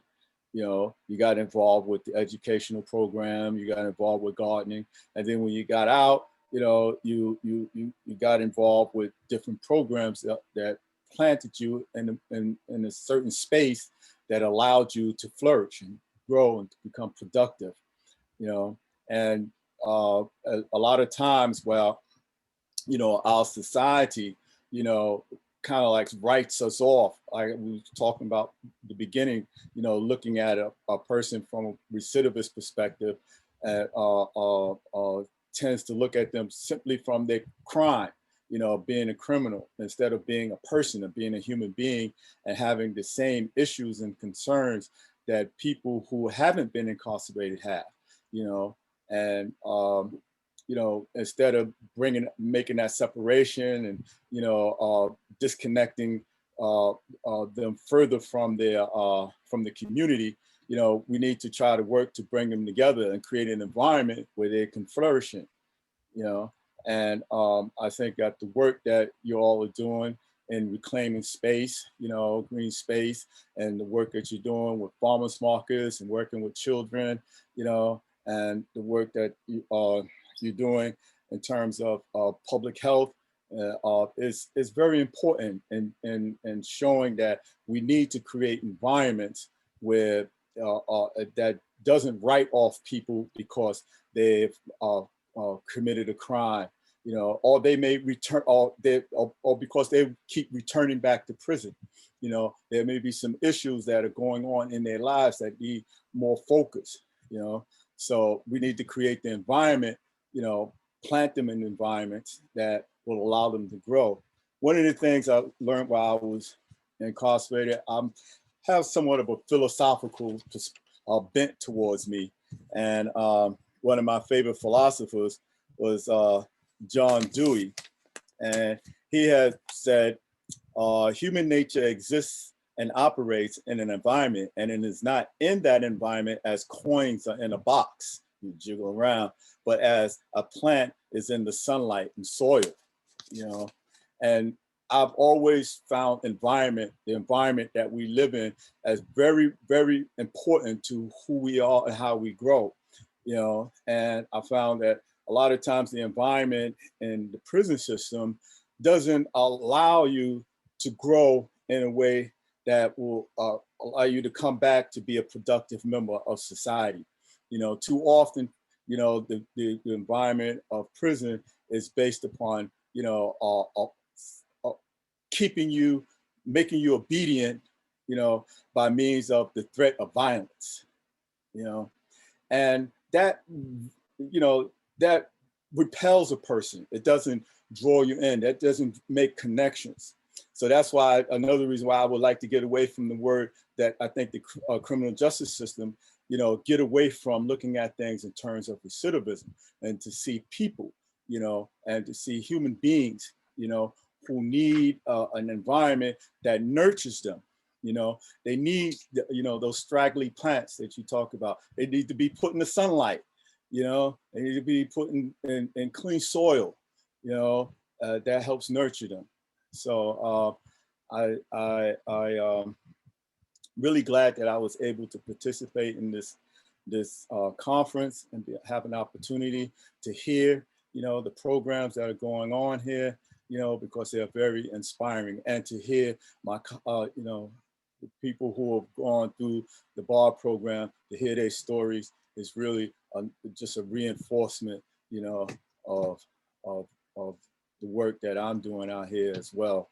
You know, I work as a fleet manager, but I work in a company that, you know, works with community gardens. It works with farmers, help people to develop, to get farmland and to become farmers on small plots. I work with a company that's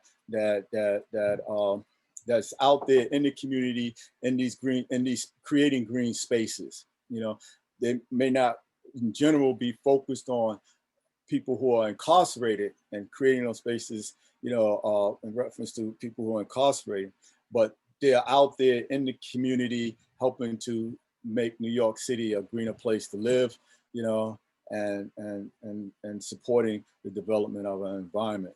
So I'm glad to be a part of that work, you know, as a fleet manager, ensuring that our vehicles become more sustainable and contribute to the safety of our community, you know. So with that, I'll pass it off to Jocelyn if she has any more questions for us. Yeah, so thank you so much to Bill, Demetrius, Stacy, and Manny for addressing so many important issues. I think one of the things I talk about and think about a lot is what probably everyone on this call has read or heard, Ruth Wilson Gilmore's thoughts on abolition. And you know, one of her famous quotes is, "Abolition is about abolishing the conditions under which prison became the solution to problems, rather than abolishing necessarily the buildings we call prisons." And so I think the work of building social and ecological infrastructure, especially that our panelists are talking about, but that other panelists throughout this entire conference will be addressing, is really trying to create a society that nurtures and cares for all humans, and does create that environment that can turn a straggly plant into a beautiful, productive one. So I think there's so much to be said for, in a public health kind of framework, for preventing something from happening in the first place, right? We wouldn't have to talk about recidivism, et cetera, if there wasn't such a thing as incarcerating people. So there's a lot of things that have come up. I have several questions that I can ask of the panelists.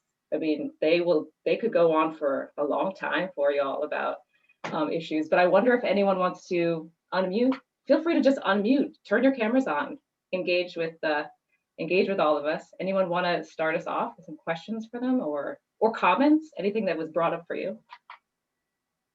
I would love to just thank you all so much for sharing your experiences and just being here and having such like profound metaphors for the experiences that you've had that I'll definitely carry into my work. I'm in Boston and I'm trying to start a program that can help with green career pathways for folks who've been incarcerated.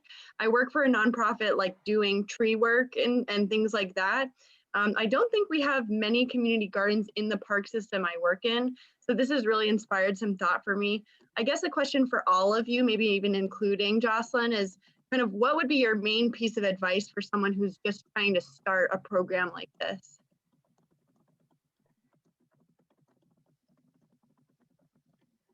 Well, Bill, you probably are best equipped to answer that because you were integral in the beginning of this, in the inception of this program for docs with BPI. But I will say that trying to start new things now with the pandemic has been extraordinarily challenging for us. Like just being able to maintain the spaces that we already have has been a challenge. But with that, the pandemic's not going to be with us forever. So so when it's over, how do they do it, Bill? Oh, well, I tell you, when I was incarcerated and I was thinking about creating a garden program, the first thing that came to my mind was to create a proposal to the superintendent, you know, and so and to network, to connect with somebody else who, you know, is interested in doing that and working together to do that, to create that proposal and to get that process going, you know. So BPI was one, you know, element within the prison system that was highly respected, you know, and it was valued by the superintendent. So I figured that, you know, working through BPI, because at that time, there were other proposals by inmates, you know, my fellow prisoners, to create a garden program, and it was denied on security purposes. But but when I did it and presented it through a program, and it wasn't just something presented by itself, you know, but presented through a prominent program, it was more readily received. So as in terms of out here, you know, the work that's done and with my company, we work closely with the city, you know. So we have a lot of connections with the city. The work that we do is very much respected by the city, different agencies within the city, you know. So when proposals are presented, you know, they looked at, you know, with favorably, you know, from the organization. So it's the same thing, looking into your community, seeing who else that you can work with, you know, that's interested in doing that kind of work, you know, people in the neighborhood, and seeing who your representative is, you know, your community representative, you know, and putting together a proposal and presenting it to them, you know, to start it off, you know, get somebody, you know, a representative, you know, or someone who's connected to the government to support what you're doing, you know. So, and that could happen only if you get other people involved, you know, other organizations, you know. So I'm sure there's probably some other organizations that are working in your community, you know. You can just reach out to them, you know, and see what they say, and y'all start working together and make it happen. I want to add to that, William. Erica, I'm up in the Boston area at least once a month. So I actually see what the problem for me. Again, you know, with these boots on the ground, it's having credible messengers, right?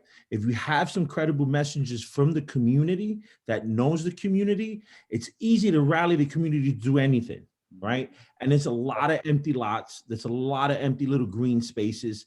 And it's easy to knock on someone's door or just to find out who owns that space and say, hey, we'll care for the space. We'll take care of the space. Can we utilize the space to do this and that? And that there's a lot of seed companies that give you free seeds, donations, you know, and so it's easy to write to some of these companies and request free material. But William is right, proposals and trying to get the local municipalities to get along on the project, especially to get city-owned property. It's a lot easier because most of all my farmers markets are done on city-owned property. So I don't charge my vendors because I know how hard it is just to make $50 for me to charge them $50 for a space. It's useless. So, that's great. William gave you good advice, but for me, credible messenger, get a couple of credible messengers. You should be good. Mhm. Thanks, everybody. So Erica, that was a great question. And I wonder if anyone else has something that they'd like to ask the panelists. In the chat, Kelly asked if we could say something more about the BPI Community Engagement Project. I don't know if, did Manny or Demetrius or Bill, did either of you do or any of you do the Community Engagement Project? What? And he's just starting it. Yeah, I'm doing a community engagement project now. He So just got it. yeah, so I started a farm to bag program, and it was in response to COVID, right? So what I was noticing that during the farmers market season, the attendance was low, and it was due to a lot of the senior citizens and disabled vets were able to make it to the markets or were too afraid to come to the markets. So creating a delivery system to where we can receive emails, text messages, and get a grocery list and fulfill it with the farmers and get it delivered to the door, to their doorstep.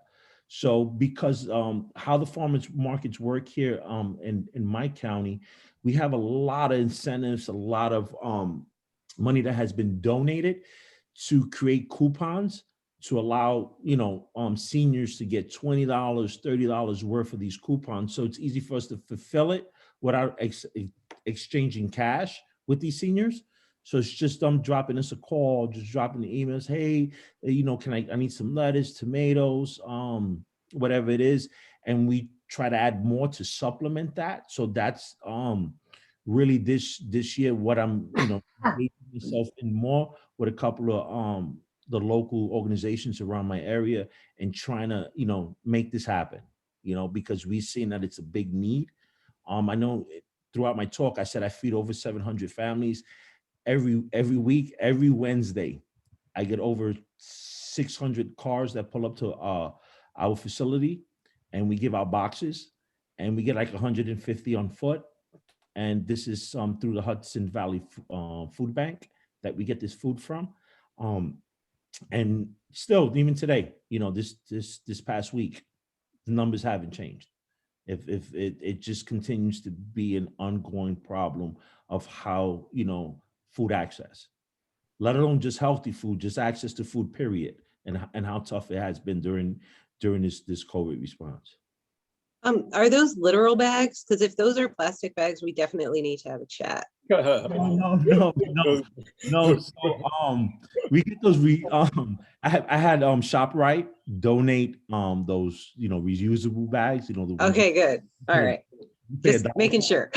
No. So it's a big community effort, and that's what I was saying before. It's just finding people. It's just to ask, man. I know a lot of us are afraid just to open our mouth and just ask, and it's not hard to just ask. But I do want to share something. I wanted to say something to Jocelyn, because as Jocelyn being a BPI faculty member coming into a prison, a lot of us were hard pressed. We had this attitude, nobody cares, nobody whatever. We engage into a college program. I want an education, but how is she viewing us, right? And it was against something that Stacy said of this growth, right? She came in, Jocelyn comes into a classroom, the door locks. We're not in a prison no more. It's not a prison. It's not a prison at all. It's a college classroom. So she already started with the faith in us, giving us the faith that we did not have, right? And I think it's just to put a light on all the people that come into the facilities from the outside to say that you gave us a lot of faith, you gave us a lot of strength. You really showed us that. Forget about public health, forget about math, computer science, all those other classes. It meant nothing, but you taught how for us to be human, how is to have compassion. And I think those were the two biggest gifts that I received from Bard. was just how to be human again. How am I going to be a steward to the world that I live in? You know, where does compassion fit in my life? Can I care? You know, can I love again? You know, so it was just a mixture of that stuff of what the faculty members have brought to all of us, to my whole team members that are here today, you know, how that changed our lives. I just wanted to ask Jocelyn, you know, what gives you the strength every day to walk into a facility where you have to get searched? You know, forget about a paycheck, because you could get a paycheck anywhere else, you know, maybe more. But, you know, what makes you come into a facility that you have to go through the searching, lockdowns, every damn thing corrections can ever make up and put on a piece of paper that you have to go through? You know, you know, I want to ask that, what makes you do that every week? Thank you, Manny. The obvious answer is the students, and the conversation and discussion that comes about with engaging with all of the students who are adults too. I mean, I also teach undergraduates, and I also have young kids, and I prefer talking to adults. I'll just admit it. So I love having those kinds of conversations with people who have experience and you know, a life behind them, because they can bring so much more to a discussion. Like, look what's coming here. And I think that another amazing thing for working in prison and providing programming in prison, which a lot of people on this call probably, I see even a couple who I know also go in and provide either education or advisement or any other kinds of services, is that I love that there's no technology and it's about human connection. You know, once you get through a metal detector, there's not really much more technology that you go through. And so you really just get to interact with people. And that's something that's lost in kind of the society outside. And so that's like a personal thing that I love about it. But I know that many of you have lots of different experiences going inside, whether you're an officer or work for a facility, or whether you're a volunteer or staff of a program.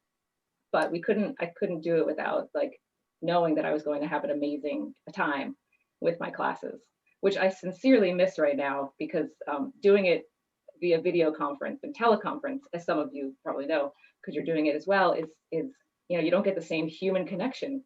And I think that even comes back to this conference, which is about how do you build places and spaces where humans interact physically with each other, by being in the same place, by putting our toes or hands in the same earth.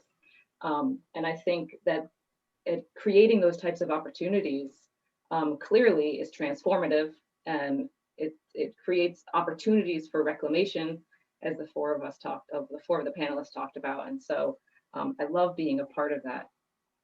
So thanks, Manny.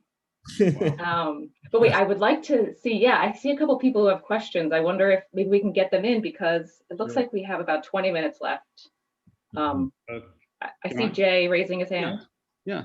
I had a question which I will ask, but I just want to say first that Manny, I was blown away by the depth and the sincerity and the humanity of your comments. Thank you. Thank you for sharing them. And I'm so happy for you that you've had this experience and that you want to share it with others. That's fantastic. But your panelists are, I think, entirely from New York. And I wanted to ask a question, not about prison, but about jail in New York City, because you know, the city is planning to close Rikers and build, I think, 4 facilities in the boroughs, but they're in, you know, what are you going to say? I mean, closing Rikers in a way has just got to be a good thing.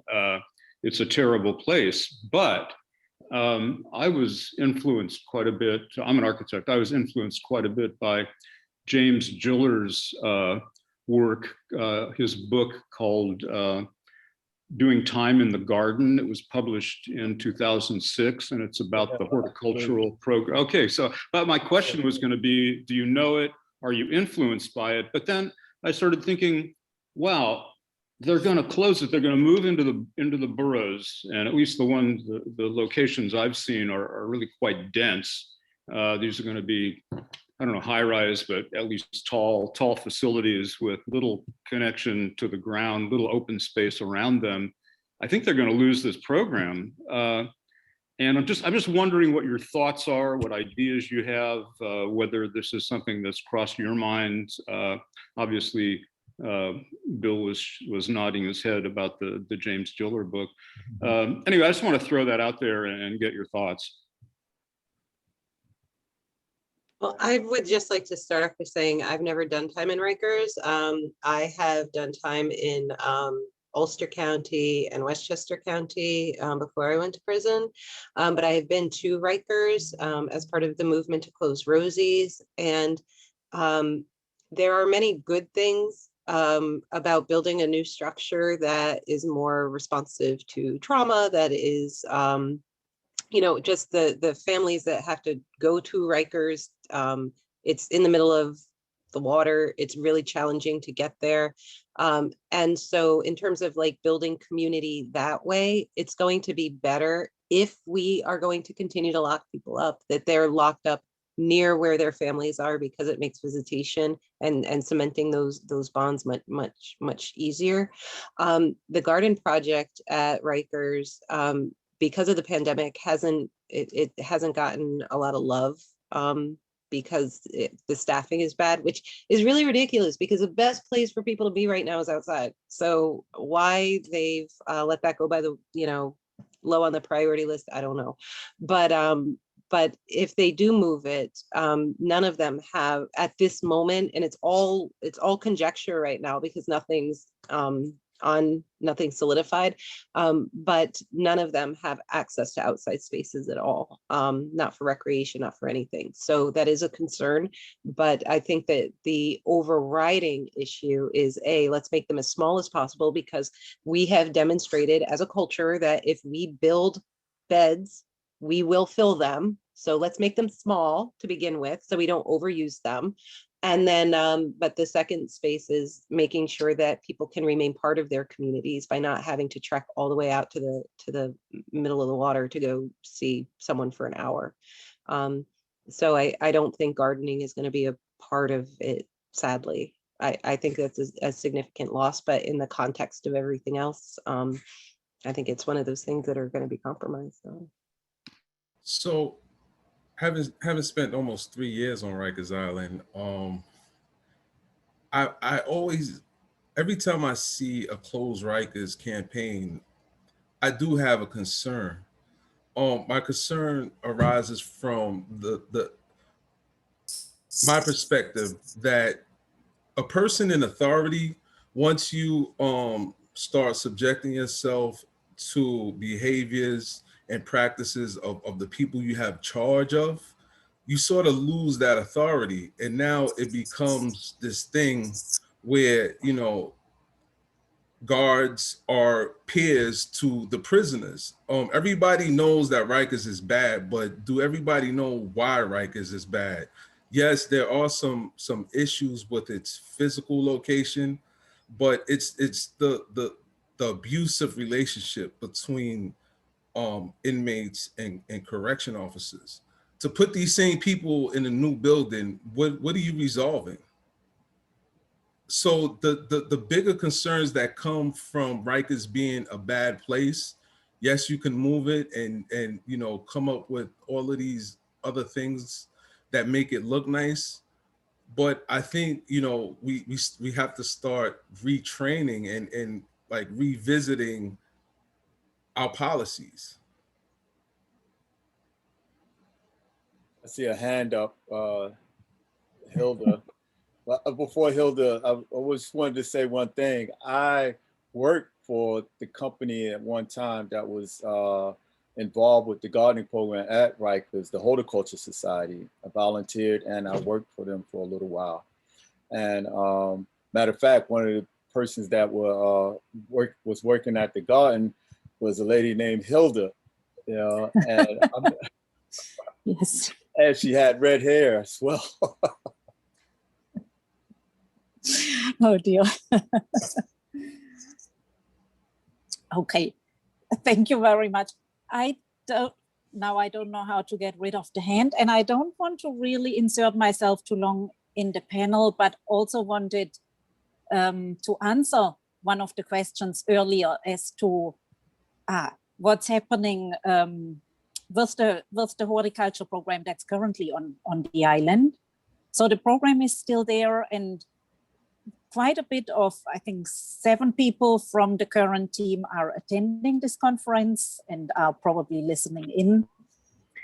And during the pandemic, we were able to deliver remote lesson workbooks, just as we also heard yesterday from some of the programs from California. And we're hoping, I think you just mentioned this, what's going to happen with the program when the island is closing. And we are hoping that maybe thoughts of rooftop gardens could be playing a part in building new structures. So we are not giving up on the program because we think it's very, it's necessary and it's important and we are committed. And so we are trying to be an active part of when these new facilities are planned, to make sure that this program, in whichever way it's then possible with the limited space, can continue in that form. Because I think horticulture or horticultural therapy really could be done anywhere. Right now, we have a different situation. We have a lot of space, and for this program, the space is beautiful. But I think we are able to transfer that also. That's just what I wanted to share. And thank you very much for letting me share. If I could just say, as an architect, I mean, there's a whole movement. I know these buildings are supposed to be sustainable from an energy and an ecological point of view, as buildings are. And green roofs are very much, or can be very much, part of that. So I don't know if I'll have the opportunity to make any suggestions to the teams that are working on it, but I can connect you with those people. I'm serious. Yeah. If you put your contact information in the chat, and I can definitely connect you. It's just my name at gmail.com, but I will put it in. I was working at the Horticulture Society. They're very much into that, you know, rooftop gardens and all of that, you know. So I'm glad to see you, Hilda. And me too, Will. It's wonderful seeing you.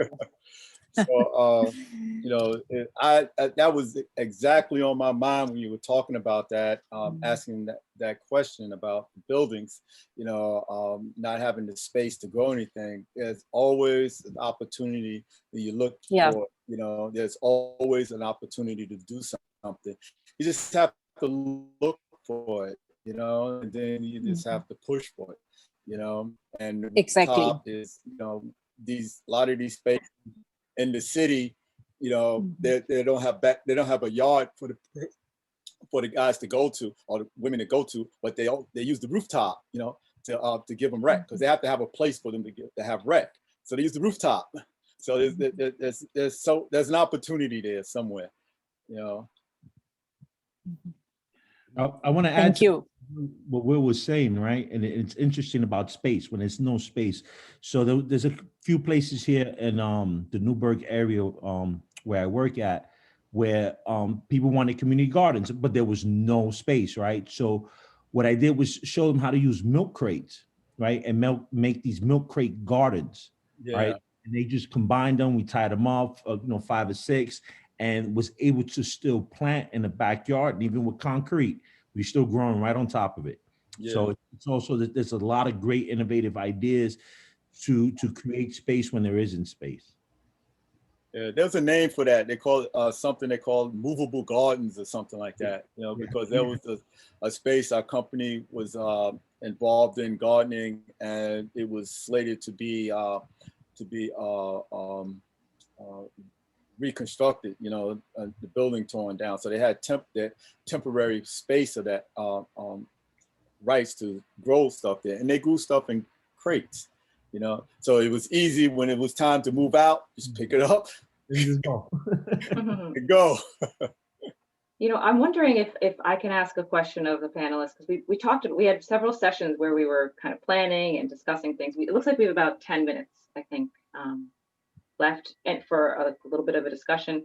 So I'm wondering if any of you want to reflect on parole, because we did talk about it a couple of times, and how like the parole system as it's set up in New York at least either facilitates or does not facilitate like the nurturing of social infrastructure. We need more time. And so not to be, yeah, right, I know. We don't have to get too critical, but if you really think about it, like what would you recommend? What would be like some really great changes to the system that could just nurture people better? I want to add to that because I'm actually going through a situation myself with parole. So like I said, I'm like 28 months home, and I'm still on an 8 to 8 curfew. Mind you, I'm still on an 8 to 8 curfew from 8 in the morning to 8 at night. Regardless that I work for the county that I live in, and I also work for the Newburgh City Courthouse. I actually have my own office inside the courthouse next to the judge, which I actually provide alternatives to incarceration. And that's one of my main jobs besides the 20 other million things that I do. And I'm still subjected to rules of somebody that's a week home. And it's because that the majority of the parole officers in up here, especially where I'm at in upstate New York, are basically dinosaurs. They've been in the job 25, 30 years. So it's not the fact that they don't read up-to-date laws, changes, directives. It's just their way or the highway. And it's just they have too much discretion. I think what it is to take that discretion away, right? That things need to be set more in stone and on paper, especially for a guy or woman that's doing well, and to relieve some pressure. But because they have this discretionary power, they can carry that to the bitter end to your parole and continue to, they wake up upset one day, or they don't like what you did, or you forgot to make a phone call to check in. I mean, they can continually to pile on restrictions, and there's no recourse for us. Like there's nobody that I can write to get a lawyer. There's nothing I can do because the parole officer has too much discretion. So I think just putting more light on that discretionary power, like to completely remove that. Well, one thing I think is what I've seen with Washington State, what they're doing out there.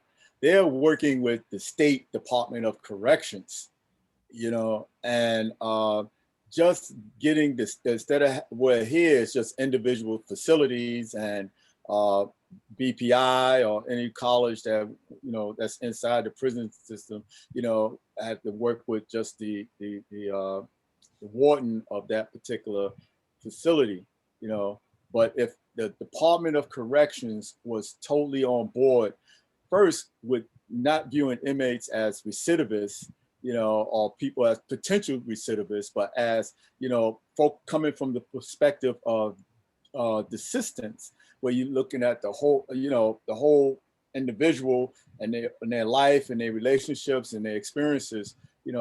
I think that, you could change what's going on in parole, but first we need the support of the Department of Corrections, the Commissioner of the Department of Corrections, and the Governor,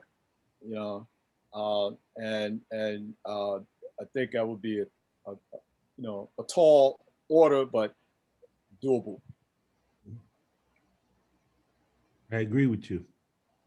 Definitely agree. It has to start from up top, and to not view us as, say, hey, any minute now, like a time bomb, like we're a walking time bomb, and just waiting for us to make those mistakes. Diana, I saw your comment in the chat, and I want you to know I work 2 full-time jobs. I was working in the Situation Room making policies for COVID containment in New York City schools. And I also help women with criminal justice involvement go to college. And these are very much community enrichment-based programs. I feel very passionately about both of them. And I still have to get permission to go see my son. And it's been almost 2 years, and it's unreasonable for many many reasons. And the other really sad thing is I have a very good rapport with my parole officer, but these are the rules, and they're very, as Manny was saying, they're very subjective in how they implement them. And I'm not asking to, like, I had a really good job opportunity. It was in a U.S. territory, and they wouldn't let me go for 3 months to advance my career. So it's common and it goes with the territory. But I will say that I've been on parole with BARD and I've been on parole without BARD, and it is much, much better when you have VPI behind you. It really means a lot. And it's because of, like Manny was saying, who we're planted next to, and we're in a group of people that are being recognized for achievement, and so they don't worry about us in the same way. At least that's how it is down here, Manny. I'm sorry if you're not having that same halo effect up there, but it makes it does make a big difference. But yeah, Diana, it's just how it is for us. And just to add another thing to that, I work for a nonprofit in New York City, and so much of our community is made up of clients and former clients and participants in program. And a lot of you have come home and have devoted your lives to public service and community service in some way. And your lived experience brings so much value to that work, so much more than many of us here will be able to bring. Everyone's trying to do their part, but that lived experience is priceless, and that helps so many other clients. And so it's unfortunate that I think that parole really also, in my own kind of inside opinion, is that they really need lessons in social services. They really need lessons in how social services get implemented and what that delivery of care looks like and who are the people behind that care. And unfortunately, I think that so much of their role is focused on enforcement. They are deputized the minute something goes wrong. And I don't think their training is in any of the things we were talking about in this conference. Even take away the ecological part, but I don't think their training is really in how social services are truly implemented, besides, I'll refer you to this program to get this thing done or that thing done. So anyways, I really commend all the work and that you're doing in a professional way and giving back to communities. But I wish parole could see the value in that.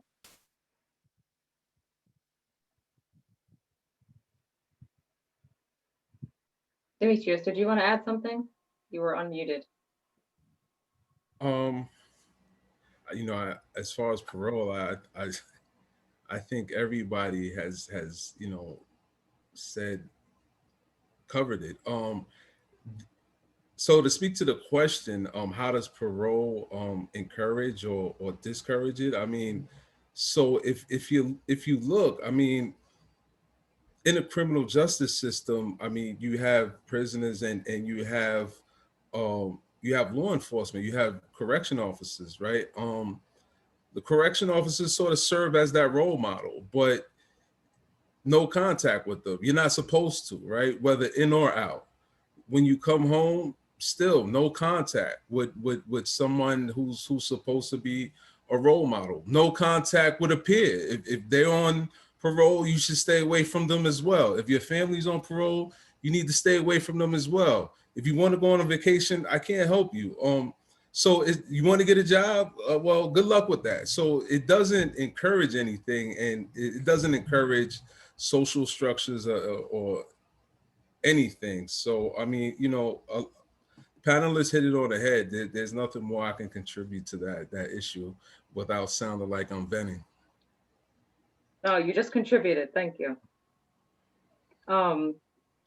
So I saw the one question in the chat about whether or not there's any advocacy work, at any local, state, or national level. And there is some work that BPI does, and Stacy answered the question. We've got someone working particularly on civic advocacy work, Daiwan, and we have a amazing course, communications person who is actually in the audience. Jessica, thanks for your work. So you can follow a lot of what they're working on. I think we have like maybe one more question, and then I believe this ends at 3:45. Would anyone want to throw one out there?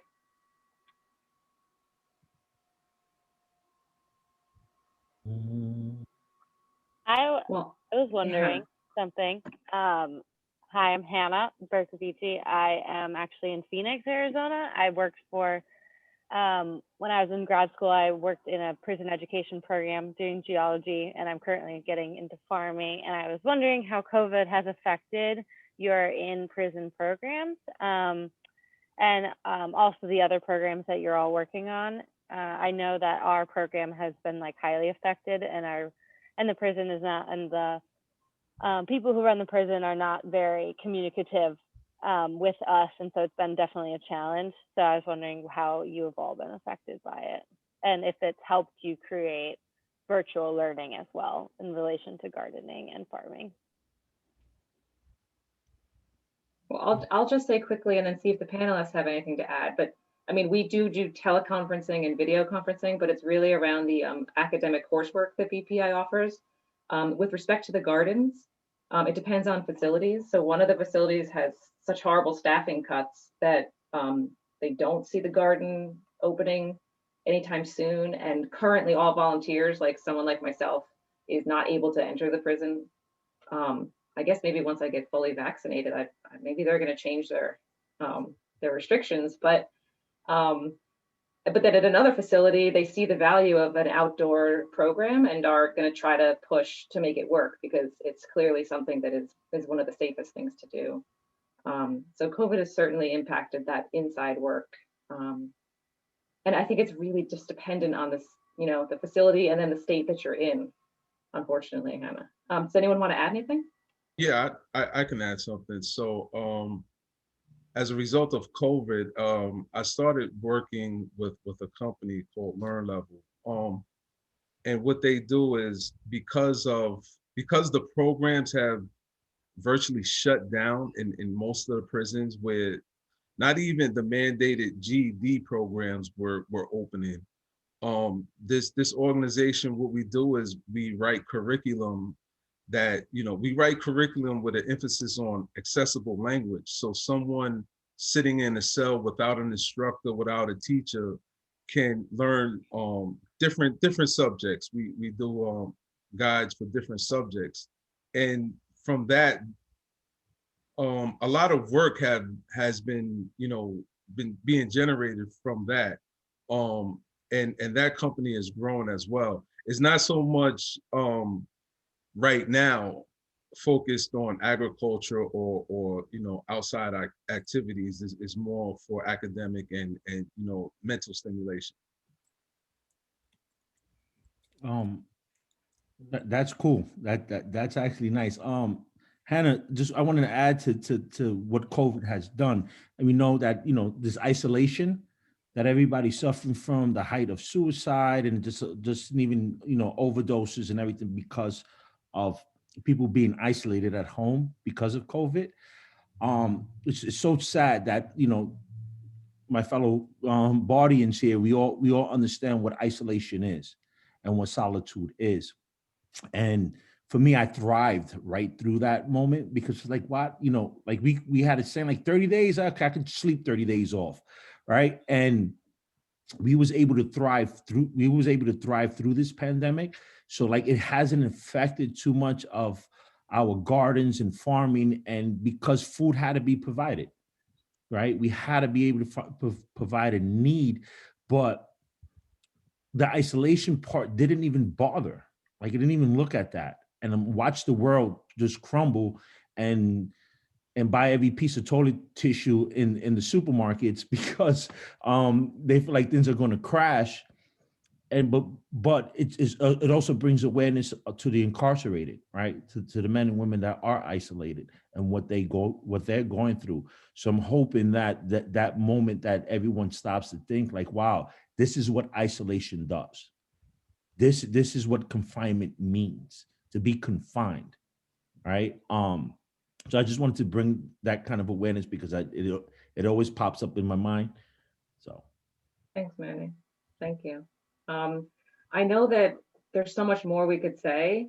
Well, especially you four. You're great, and we loved hearing from you. And it's 3:47, so I think probably we want to take a break and come back for the 4 o'clock session. I don't know if Colleen wants to say anything. Yeah. But I just want to say thanks quickly to Stacy, Demetrius, Bill, Manny, and everyone who listened. It was really great being with you.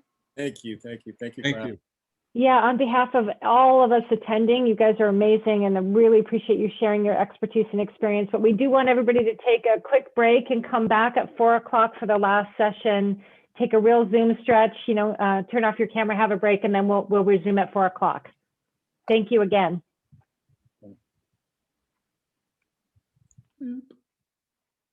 Everybody back, and I'm going to start the recording now, okay? Okay.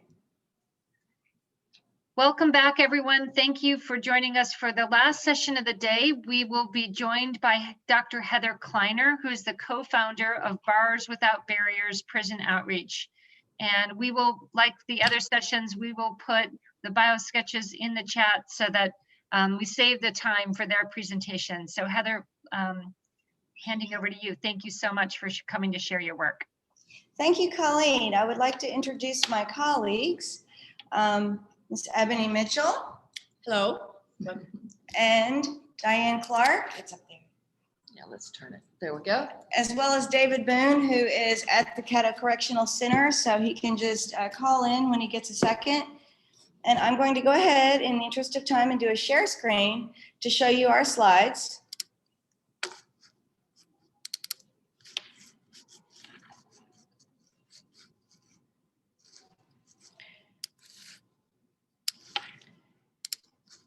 For questions, if you would be so kind as to put them in the chat box. And at the end, we will address your questions because there may be a question that we might address as we go along, okay? So the Bars Without Barriers program is a collaborative effort, as you can see. I'm just going to interrupt you to let you know, I think you need to, this slide is not showing fully on our end. Do you want to try to advance the slide? Or maybe it's, it might be, no, it's not that actually. I think it might be that you need to The external camera. move the bar on the middle, this swap displays. Hannah is giving us, we have Hannah B directing. Thank you, Hannah, for your tip. It's working now. Is it? Okay, this is working now. We're good. Okay, great. Sorry about that. Okay, Heather Kleiner, Dr. Kleiner, Director Boone, Ebony Mitchell, and Diane Clark, with evaluation by Scroggins Consulting LLC, funded by the Institute of Museum and Library Services, Museums for America grant. The Bars Without Barriers grant is a grant that was designed to turn prisoners into STEM role models for their children. STEM standing for science, technology, engineering, and mathematics. And as you can see in this picture here, we're doing rocket launching using a program from NASA, and they're using a yardstick that has a protractor on it to hold the rockets at different degrees, such as in the one instance, about 70 degrees, 30 degrees, etc. They hypothesize how far the rocket will go. And so this is truly a family engagement exercise. That is the point of the project.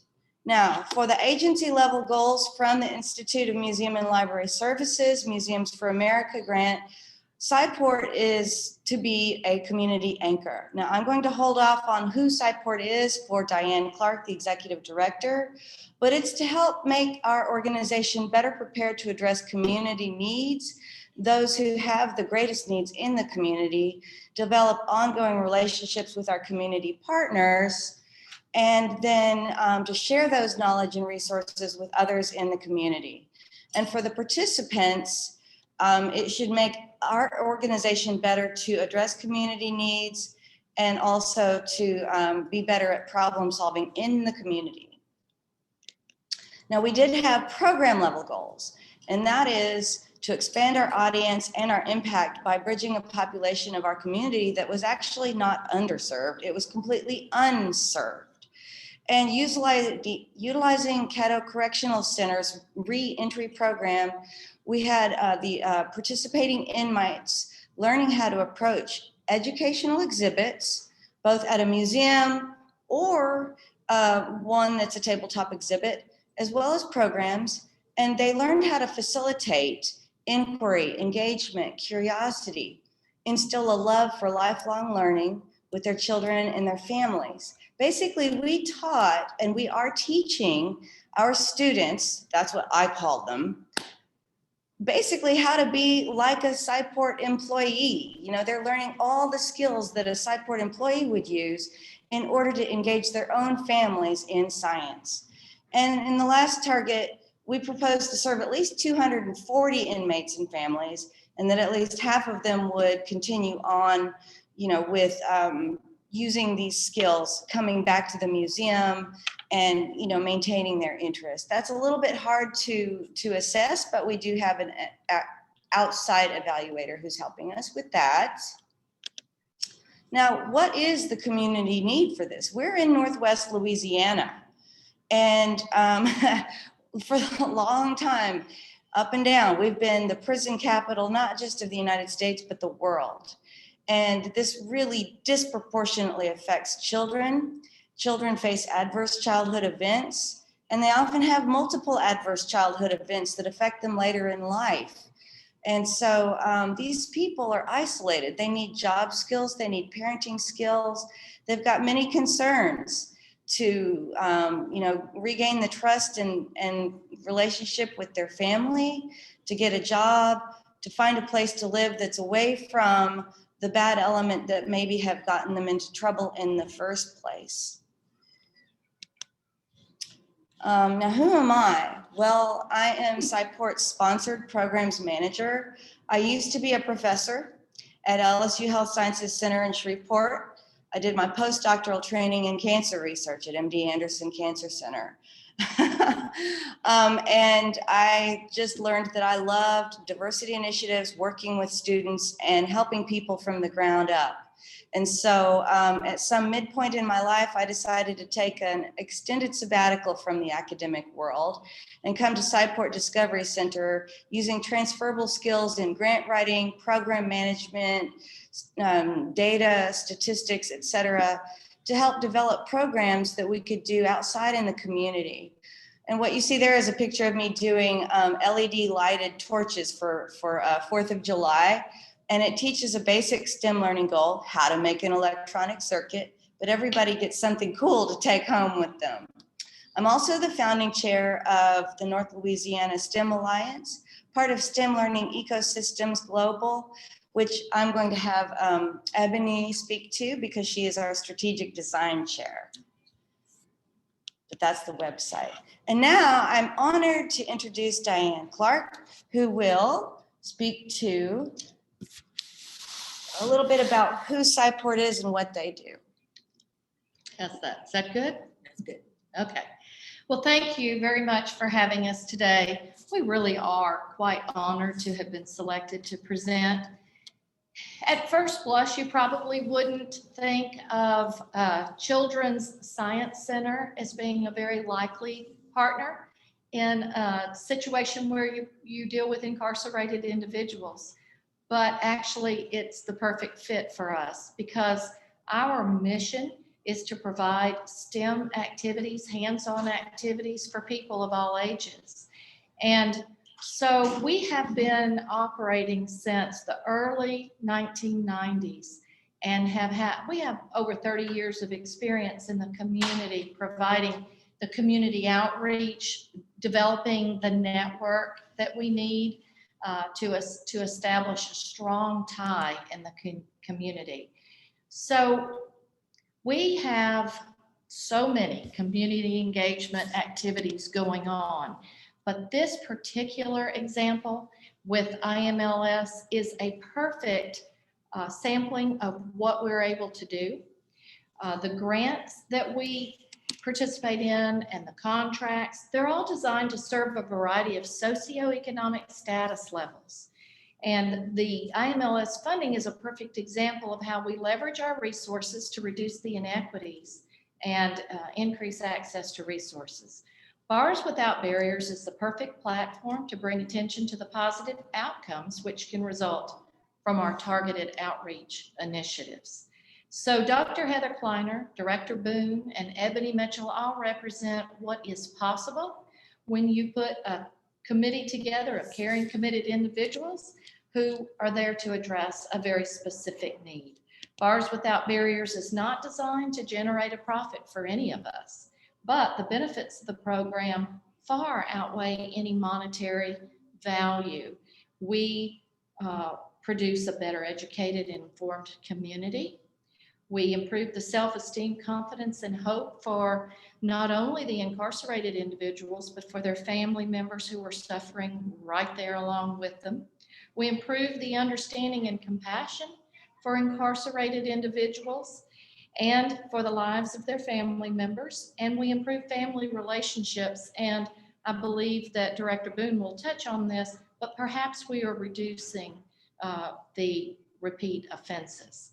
So in a nutshell, that is how Sci-Port continues to support this initiative. Thank you, Diane.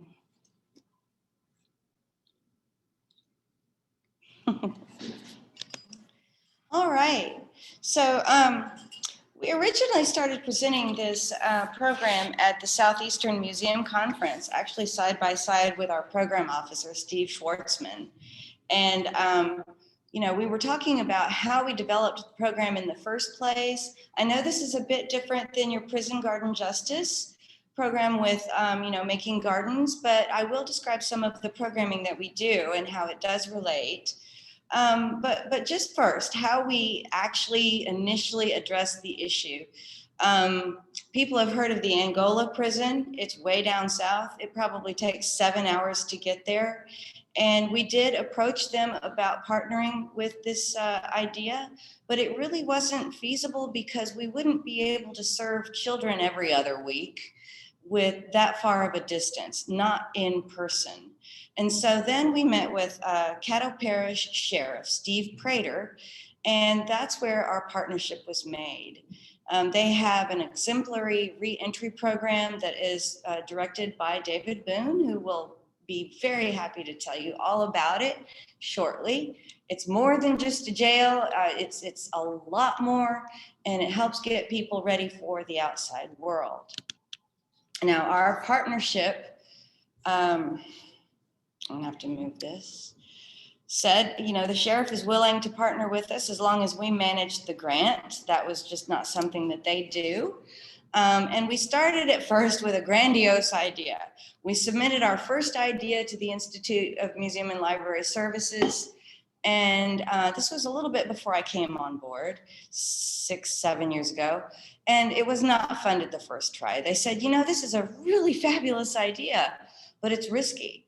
You know, what have you tried so far? And nothing had been tried. And so we were very thankful for the Beard Family Foundation for believing in us, believing in the families, and funding us for 1 year to get enough pilot project data to do the formative assessment to learn. Oh, there was so much learning involved. What you have in your mind versus what actually happens in real life are two very different things. And that is how we got the proof that we needed to convince the Institute of Museum and Library Services to support us for a 3-year grant.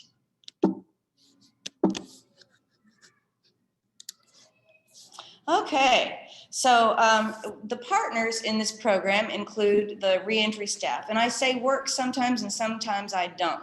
That's because it started as a work reentry program, but I believe David Boone, Director Boone, can talk to whether it's a work reentry or just reentry. Featured here is Deputy Kelli. He was the first deputy that was involved in the program. He stayed with us. He learned about the program, and I can't tell you of a more caring man. I really can't. And what he told me was, he said, you know, these men, they may have grown up with 1/4 of what most people grow up with. And so what they know, it's generational. And so you've got, you know, dad and grandpa having gone through the jail or the prison system. And Deputy Kelli completely believed in everything we did. And so did we. And you know, we've both been in the program. He got promoted and moved on. We've got some other fabulous deputies and staff, and Director Boone personally is involved.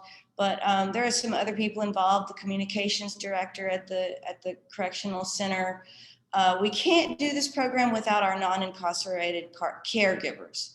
That could be, you know, the mother, but it could be an uncle or grandparent, or even a big sister or big brother. We call them our rock stars because if they can't bring the children to the program, we can't do the program. And of course, the offenders themselves, who don't get good time credit for this. This is voluntary. And of course, the children too. So all of these people are very important to the program. And then our own staff, our organizations, funders, partnerships that we do beyond the prison program, within Sci-Port itself being a community anchor and offering free admission to individuals in the community who cannot afford to pay to come visit us. And then of course, Taye Scroggins from Scroggins Consulting with her evaluation services. Now I would like to introduce Director Boone.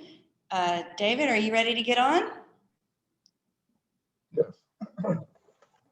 I can't tell you what a great partnership this has been. And we were approached by Sci-Port about the program, and we have a lot of programs here. We have a 1,500 bed facility, and we're a jail, but we do house some DOCs. We have a therapeutic housing unit where our programs are held. We have substance abuse, we have parenting, we have anger management, domestic violence, we have high set, we have vocational program carpentry that's taught through a vocational school here. We have a mental health unit, which is fantastic. We have a psychiatrist on staff, and we have a reentry facility. In our reentry, we bring in offenders from 11 different, we call them parishes, but counties. And we do a 100-hour curriculum with them. It includes substance abuse, problem solving, values, victim awareness, employment skills, money management, and just a host of skills they can learn while they're here. And the Sci-Port program, we can't take any credit for that. All we really do is just host it. But the Sci-Port staff is incredible. They're dedicated. We have folks here that stay kind of after hours for the program. And normally that would be a task to get people to stay after hours, but just the dedication that they have, that Sci-Port has in putting on this program, nobody has a problem staying after hours. And, you know, it's just, we don't have contact visitation here anymore. It's all done, you know, through video. So, and that's unfortunate. That's just the way things are going now. And but they do have contact visitation in this program, and it's just you know, I used to investigate gangs 20 years ago, and I was an investigator. And about 20 years later, I was doing a program talking to parents about gangs. So I went back into the jail, and I interviewed a lot of gang members. And one thing that I was very surprised is that the folks I was interviewing, I knew their dads. I knew them very well. And I realized, you know, what they taught them was how to be a gang member. And that's what they did. So when they came and talked about this program, I thought, wow, this is something that, you know, these children don't get to see their dads. And now they get to come in, and the dads get to teach them something positive. You know, I've always wanted to teach my kids, you know, teach them all I can, positive things. I never want to do anything that would hurt them. So they can come in here, sit down with their dads, and their dads can teach them something that they've been taught by the Sci-Port staff the week before, and they can teach them, you know, these projects. And they shoot these rockets, and every time it hits the ceiling of our multi-purpose room, I kind of cringe because it puts dents in it. And we have meetings in this room that holds about 140 people, and sometimes there's paint on the chairs, and there's judges in there and stuff. And you know, I tell them, hey, excuse that, but you know, we have, and I explain the program, and it's just phenomenal. And when I go out and talk about the programs that we have here at Caddo Parish Sheriff's Office, I tell them all about it. And when I come to the Sci-Port part and what we're doing with them, it's just and the feedback is just incredible on that. So it's just we're just really blessed. It fits in perfect with our goal of reducing recidivism with all the programs we have. And it's just it's a unique and special program, and we're very, very grateful to the Sci-Port staff and all they do, and to come out and do that with us. Okay, thank you, David. I'm sure you're going to be excited to hear more about this program, and we're going to have a 2-minute video soon, but just the logistics, just basically how this works. Oops, okay. The Sci-Port staff and that would be myself. And we keep basically a small group of staff members that do this because you need to be acculturated to your population. You've got to be ready for this. We don't just send any old staff member over there, okay? But that doesn't mean that other organizations can't learn this and do this. It just means you've got to be dedicated to it. The staff teaches fathers, and you may ask why fathers? It's because there were only, the only reentry program around here is for men, okay? That's the reason why. We would love to expand to serve women as well, okay? But we teach the fathers how to engage their children in science, technology, engineering, math, including the arts. So STEM, the big popular buzzword STEM. The partners, everybody, myself included, have to take PREA training annually. That is the Prison Rape Elimination Act. So that's mandatory, anybody who has any contact with prisoners.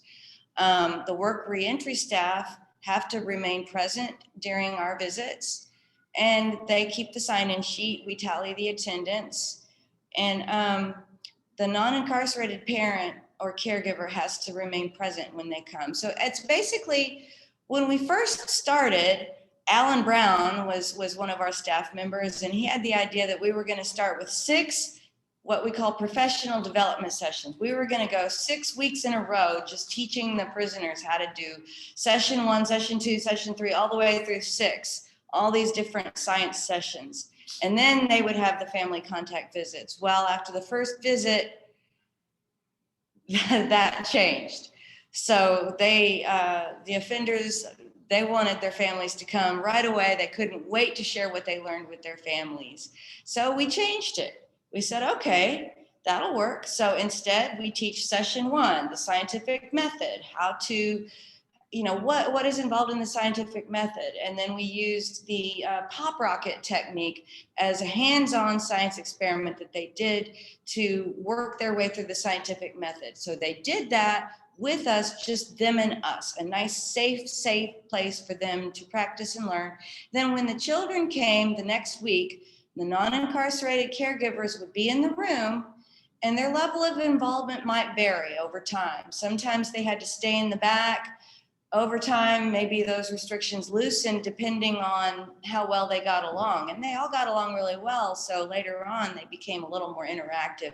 But anyway, then I became, instead of the teacher, the dad became the teacher. And I'm just on the side being the facilitator. And now instead of the dad being the student, the children are the students. So now dad is a superhero because he knows stuff and he's teaching his children stuff, and it's really cool stuff. And the kids are saying things like, I want to be an engineer, or I would love to do this for a science project, or hey, we did something like this in school, I remember it better. And so that is part of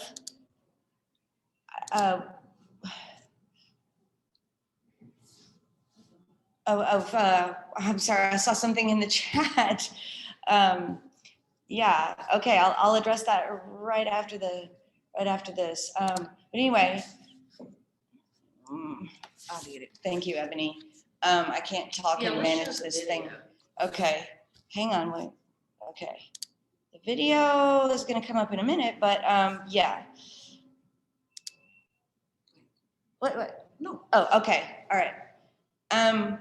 Now, so basically dad's become an expert in informal science education. Informal science education is not the same as formal K through 12.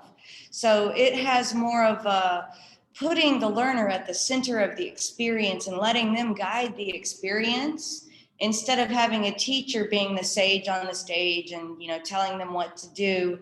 We don't give them PowerPoints and read books. We have stuff out for them. We have guide. And, you know, the dads, they told me, they said, we feel more confident having practiced before the kids come because we don't want to look, quote, dumb. That's what they said, okay? We don't want to look dumb in front of our kids. And I said, hey, you don't have to know everything. I don't know everything. I have a PhD. Trust me, I don't know everything. And nobody does.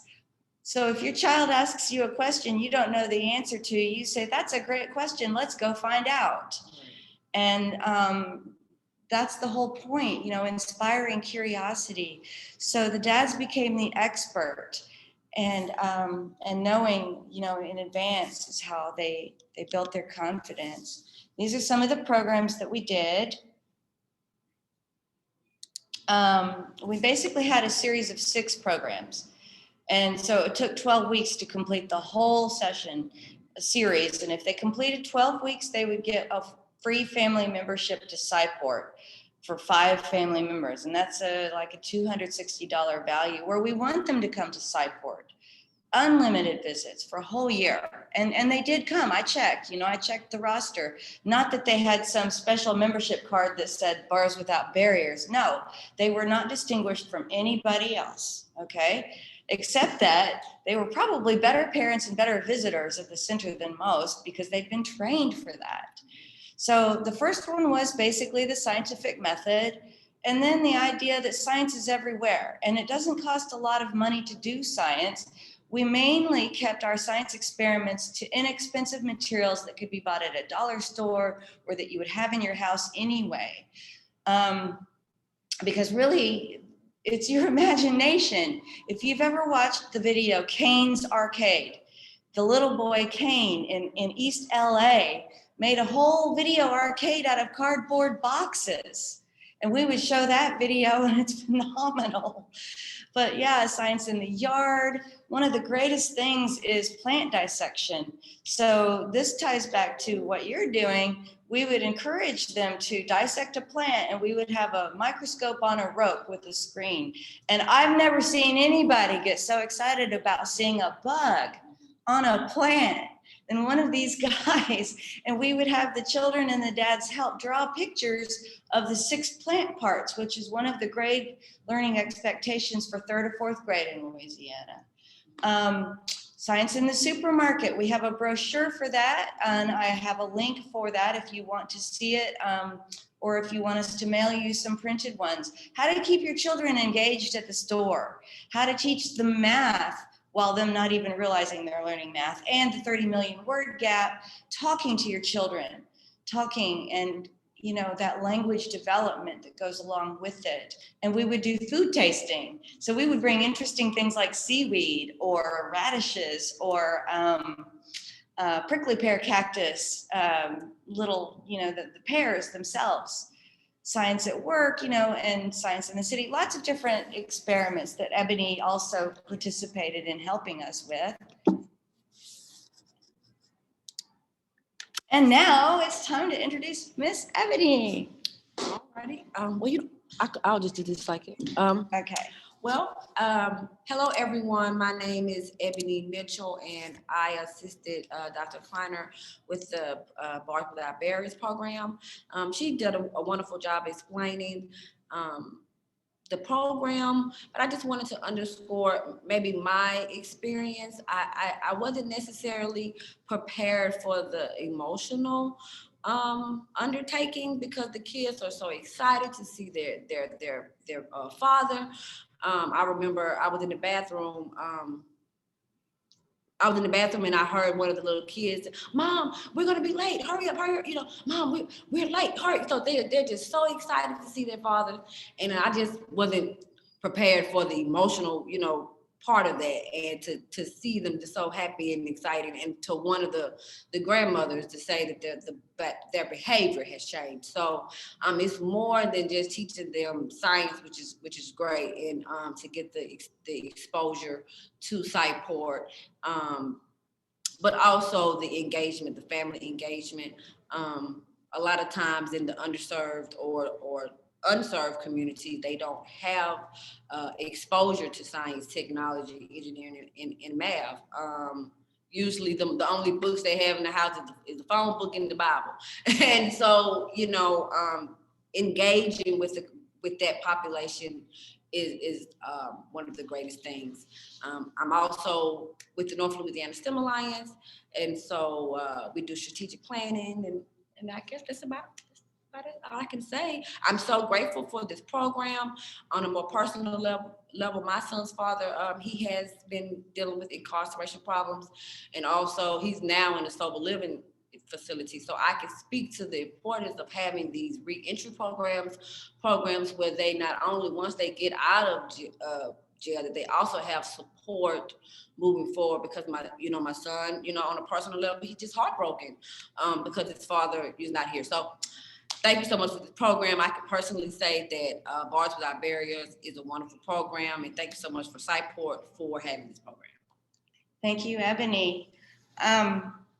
We do actually give the non-incarcerated caregivers a 3-month membership the first day they come. And that's actually doubled the rate of people who come the second time around. So that was actually really impactful, that they were excited about getting their membership the first time they come, and then they would come and visit Siteport. Here's a picture of the Science in the Supermarket. There's a link down below. It's got the cover and then the inside. But this turned out to be such a handy program, and this particular one especially, that we shared it and did another grant called Building Better Brains from the Beard Grant. And we took all the program when we developed for Bars Without Barriers to the entire community and taught the community these same techniques, just not the sequential teach and then practice, teach and practice. We had to combine them. And this one in particular was extremely popular. So we made a nice brochure that we give out whenever we can to parents to keep their children, engaged while they're shopping, and to know about healthy foods and where food comes from, and give them seeds and dirt to plant something cool, right? And so, this thing, sorry. Some of the impacts of the project is that we've got new visitors. We've got an entire category of visitors coming to a science museum that you never would have thought of before. And also the community is now more aware of children of prisoners. 1 in 9 African-American families has, a child with an incarcerated parent. 1 in 9. Disproportionately affects the Black community. I will say, however, that I also have a personal connection. I didn't start this program because of my personal connection. I started it because it was identified as an unserved population. But my little brother was incarcerated for 20 years. He's my half brother. 20 years. He has a daughter, and she now has 3 children. And she is, finally getting to be, refamiliarized with her father, but that's difficult. That's very difficult. So look at this dad right here and what he's able to do. And it takes a little pressure off the non-incarcerated caregiver, the mom or the grandma or the aunt or the uncle. And, they've got a lot on their shoulders while dad's away. So hopefully it'll keep dad from coming back. Yeah. And for the prisoners, what our goal was, we've actually served 794 offenders, 749 children, 330 caregivers, over 147 programs. And the age breakdown, most of the children are in the age 2 to 5 through 6 to 7, 8 through 12 age range. We have a few infants, we have a few teenagers, but most of them are in that other, that's younger elementary, middle school age range. And we've seen that 70% of our offenders in the program will complete at least half the sessions, but they don't always complete them because they may get released. It's sort of like this constant, rolling program. So we just have to be prepared for anything at any time. I would love to hold your attention for 2 minutes to watch this video from the Caddo Parish Sheriff's Office. Let's see if it works. Wait a minute. Let me fix it again. I've got to do it again.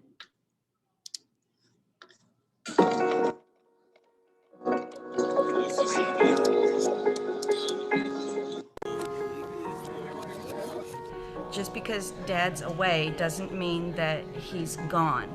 We're facilitating a relationship between the children and their families, and in particular, their daddies who are incarcerated. Today is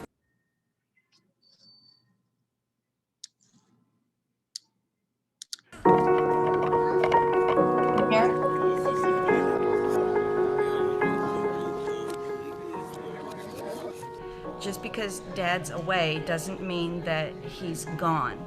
We're facilitating a relationship between the children and their families, and in particular, their daddies who are incarcerated. Today is the Science Around the House session. We'll give 50 tips on how to praise a child. And then for the activities, we've got how to make ice cream in a bag, and then we'll make big messy things like slime or ooey gooey gloop. We'll make homemade Play-Doh. We've taught the guys, the students, how to do everything last week, so this week they are the teachers. That gives them the opportunity to come out, you know, bond with their kids. If they didn't do that while they was out there, they can do it and start somewhere and do it here. They be excited to come every time. They can't wait. They be like, Dad, I want to make some slime. I want to see the thing shoot up in the air. I love it. You know what I'm saying? I get to see my son. I get to hug him. I get to touch him.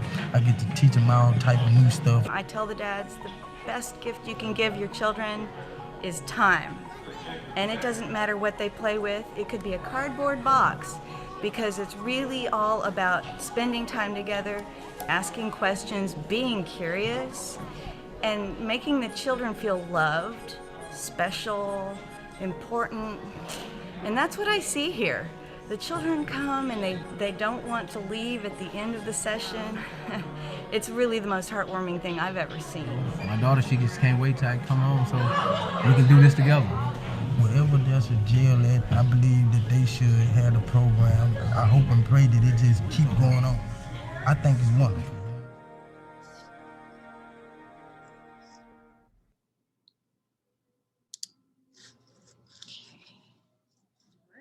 Okay, not quite.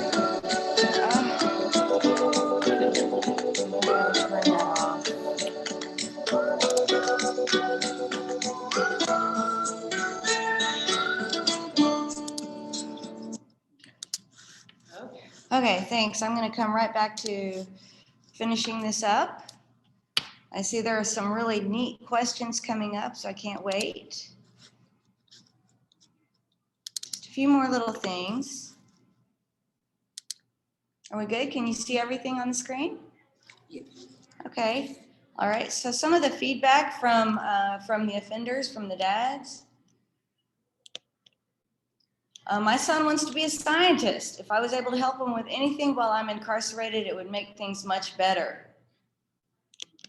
I believe it will help us as inmates to put our children first and see how much they mean to us to keep us out of jail.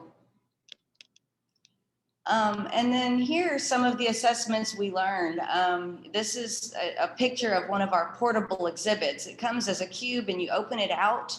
So the offenders will learn firsthand how to just approach any kind of exhibit and learn how it works and approach it with confidence. At Sci-Port, I don't know if any of you are in the science museum field, but we hear all the time from our visitors, everything's broken. Well, it's not broken. You didn't read the sign. You didn't try to figure out how it works, or you didn't ask for help. And so these guys, they're actually some of the most innovative people I've ever met. And they know how to make stuff, do stuff. If it doesn't work, they're going to find another way. And that is just the coolest thing. Let's put it to good use. And so, making those alternating sessions between the training session and then the hands-on session has worked. But we've also added childhood development with every session. So every session has one page, one information about like 50 ways to praise a child, or the three women in the eggplant story, plus at least 2 or 3 hands-on activities related to whatever theme of the day. And then some other words of wisdom. Here, they're doing their rockets indoors. You can see the compass or the protractor right there. See it right there? So this is a NASA program that can be shared. You've got to listen to your clients, you know, be flexible and keeping meticulous records about what worked and what different things didn't work, and being humble and kind, rolling up your sleeves and willing to do the hard work, and then just expecting the unexpected and having fun. Trust me, every Wednesday afternoon, this was the highlight of my day. I did my Wednesday and I'm ready to go home, you know? And the other considerations are just don't go in acting like you're a hero or that you're going to exploit these people for your personal gain or popularity. That's not what this is about. And you can't expect everybody to think like you. I've had to convince people, hey, look, it's not the children's fault. It doesn't always go as planned. So I think right now we're running out of time, is what I understand. So we're going to just move along and ask any questions. But, you know, it does. It restores value in relationships, softens their hardened hearts, gives the kids something to look up to. We do have some new directions, though. Now that COVID-19 has hit, we've had to do things a little differently. And we've had STEM kits that we can put together in a bag.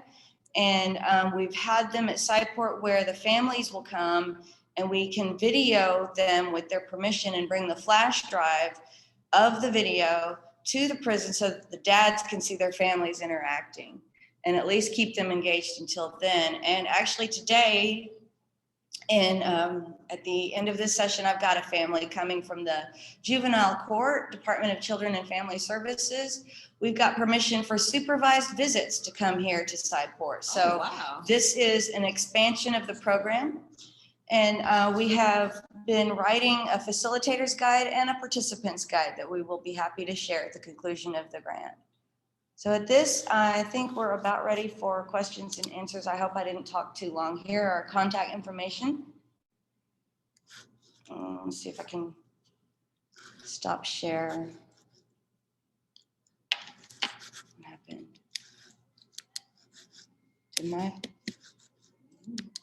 Am I still there? You're still here and we still can see your slides. My screen just went dark for some reason.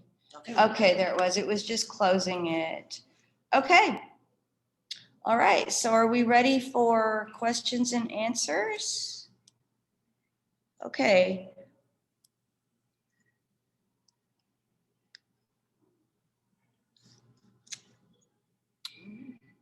Well, I like this program as an addition to the prison gardening program. I would love for them to be able to do gardening. My brother is gardening at home. That's something that he does. And we have 10 acres of land out there. So it's, you know, I bought a house and put him in it next door to me. So it's, I think, you know, what y'all are doing is fantastic. Looks like we've got somebody else who would love to connect with us. And we can support STEM education.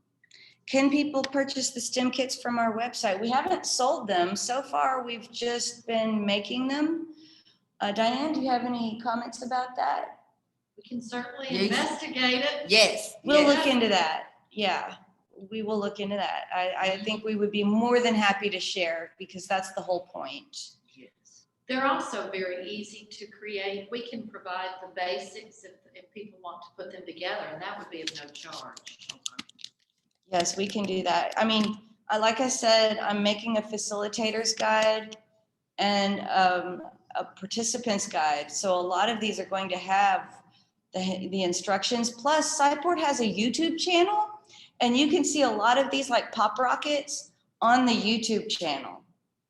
Most recently, I did Fleur de LED, like the Fleur de Lis for our Mardi Gras. And that was where we made LED light up flower arrangements. And that's going to be posted on the YouTube channel soon enough. But, you know, it teaches how to make an electronic circuit, but it's got this arts component to it. Any other questions? This is Colleen. I'll just share, make a comment and maybe open the floor up for others on our call to kind of weigh in about this, but what I really appreciate about your efforts is this work recognizing the importance of people who have been incarcerated and what that means for the parent-child relationship. Our work in New Haven is not in a prison system, but after people have returned to the community and through tree planting, one of the most common things I hear after participants have been in our program is their knowledge of plants and the knowledge of the different tree species and pointing out to their family members, whether it's their children or partners, that, you know, dad planted that tree and what kind it is. And it just, to me, your example just illustrates the importance of recognizing that these are often parents who have been incarcerated, and you know, parents play such a, you know, critical role in their child's life, both as teachers, as you're demonstrating in your STEM program, but just in so many ways that they care for their child. So I just thought maybe that was a way to open up and connect to many others who are doing this really critical work and thinking about the whole family that's affected. Great. I see there's a question about restrictions of children visiting prisons in the US. What I can speak to is what I know in Texas, and David, you could speak to what you know in Louisiana. In Texas, if you're a family member, you get on the visitation list.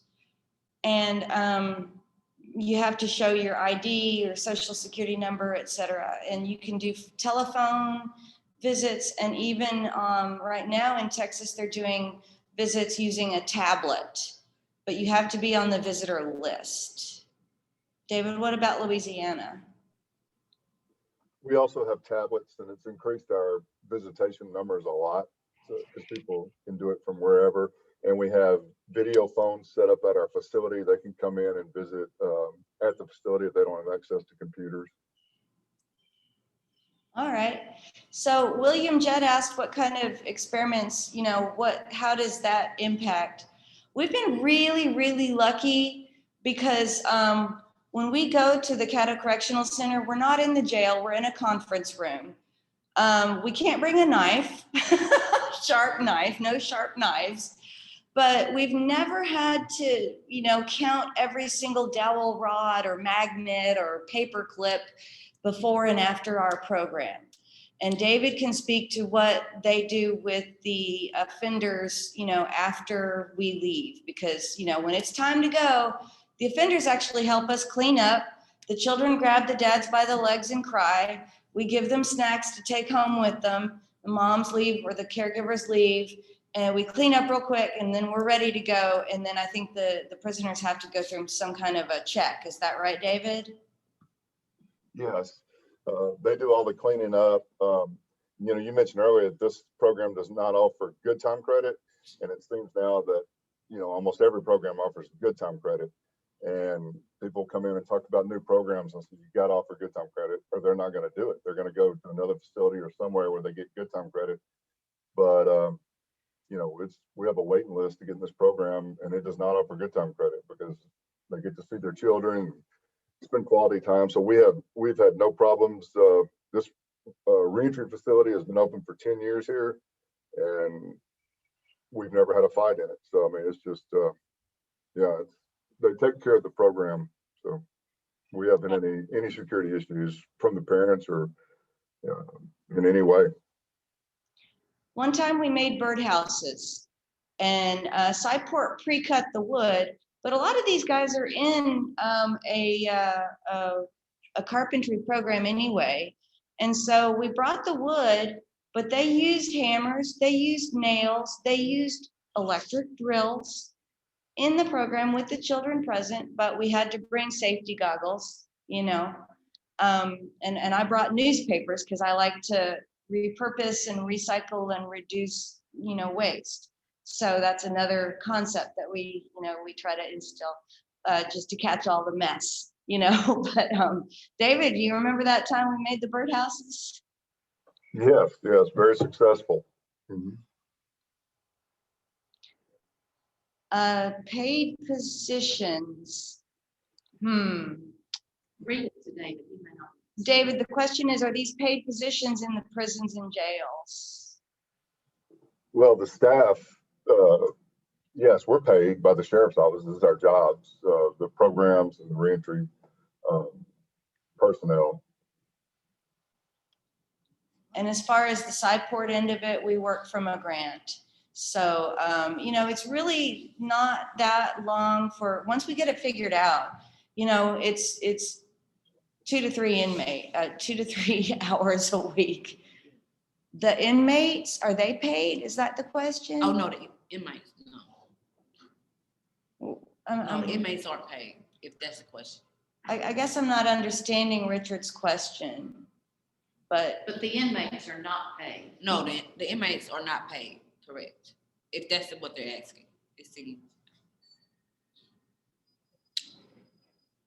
I'm not sure what, in this particular system, what they would get paid for doing. I mean, they're visiting their children, but if you're asking about a work reentry, that's a David question. Well, we've had work release here for years, but actually it just stopped because just the economy, and we ended up starting to lose money with the work release program. So we use our offenders to feed other work release programs so they can go there and work. But no, they're not paid here because basically we're a jail and we're not a prison. So we don't have a large DOC population here, Department of Corrections population, sentenced offenders. We primarily hold about 1,000 unsentenced offenders, and usually anywhere between around 200 sentenced offenders. Okay. We're really, if there aren't any other questions, I wanted to say that we're very excited about the Department of Children and Family Services. I had my first family last week. They came on Friday. We did pop rockets in the scientific method. And we had a mom and her daughter. And so Cyport is now considered by the judge a place that is approved for supervised visits. And so she got to visit her daughter, come to Cyport. They got a few minutes exploration time, but the thing is they get their 3-month family membership. So really the point was that I was going to give them some extremely valuable one-on-one time, just me and the two of them, you know, in a special gallery of Cyport where we went through the whole pop rocket thing. And they made a discovery. Ebony, did you know that? They made a discovery. Mm-hmm. When we were doing pop rockets, the idea is you have a solid fuel and a liquid fuel. And you mix the two together in a film canister, if anybody remembers what those are, wearing goggles, safety protection, invert the film canister and time it. And they need to find the best ratio of solid to liquid fuel to get the highest pop and the quickest pop. Well, they found out that we had lemon lime Alka-Seltzer. That was all that was available when we bought it at the time. And the rockets were popping within 4 seconds, which was quick, but they were only popping about 4 inches high, and normally they hit the ceiling. Okay. So I said, I wonder what would happen if you had the regular Alka-Seltzer.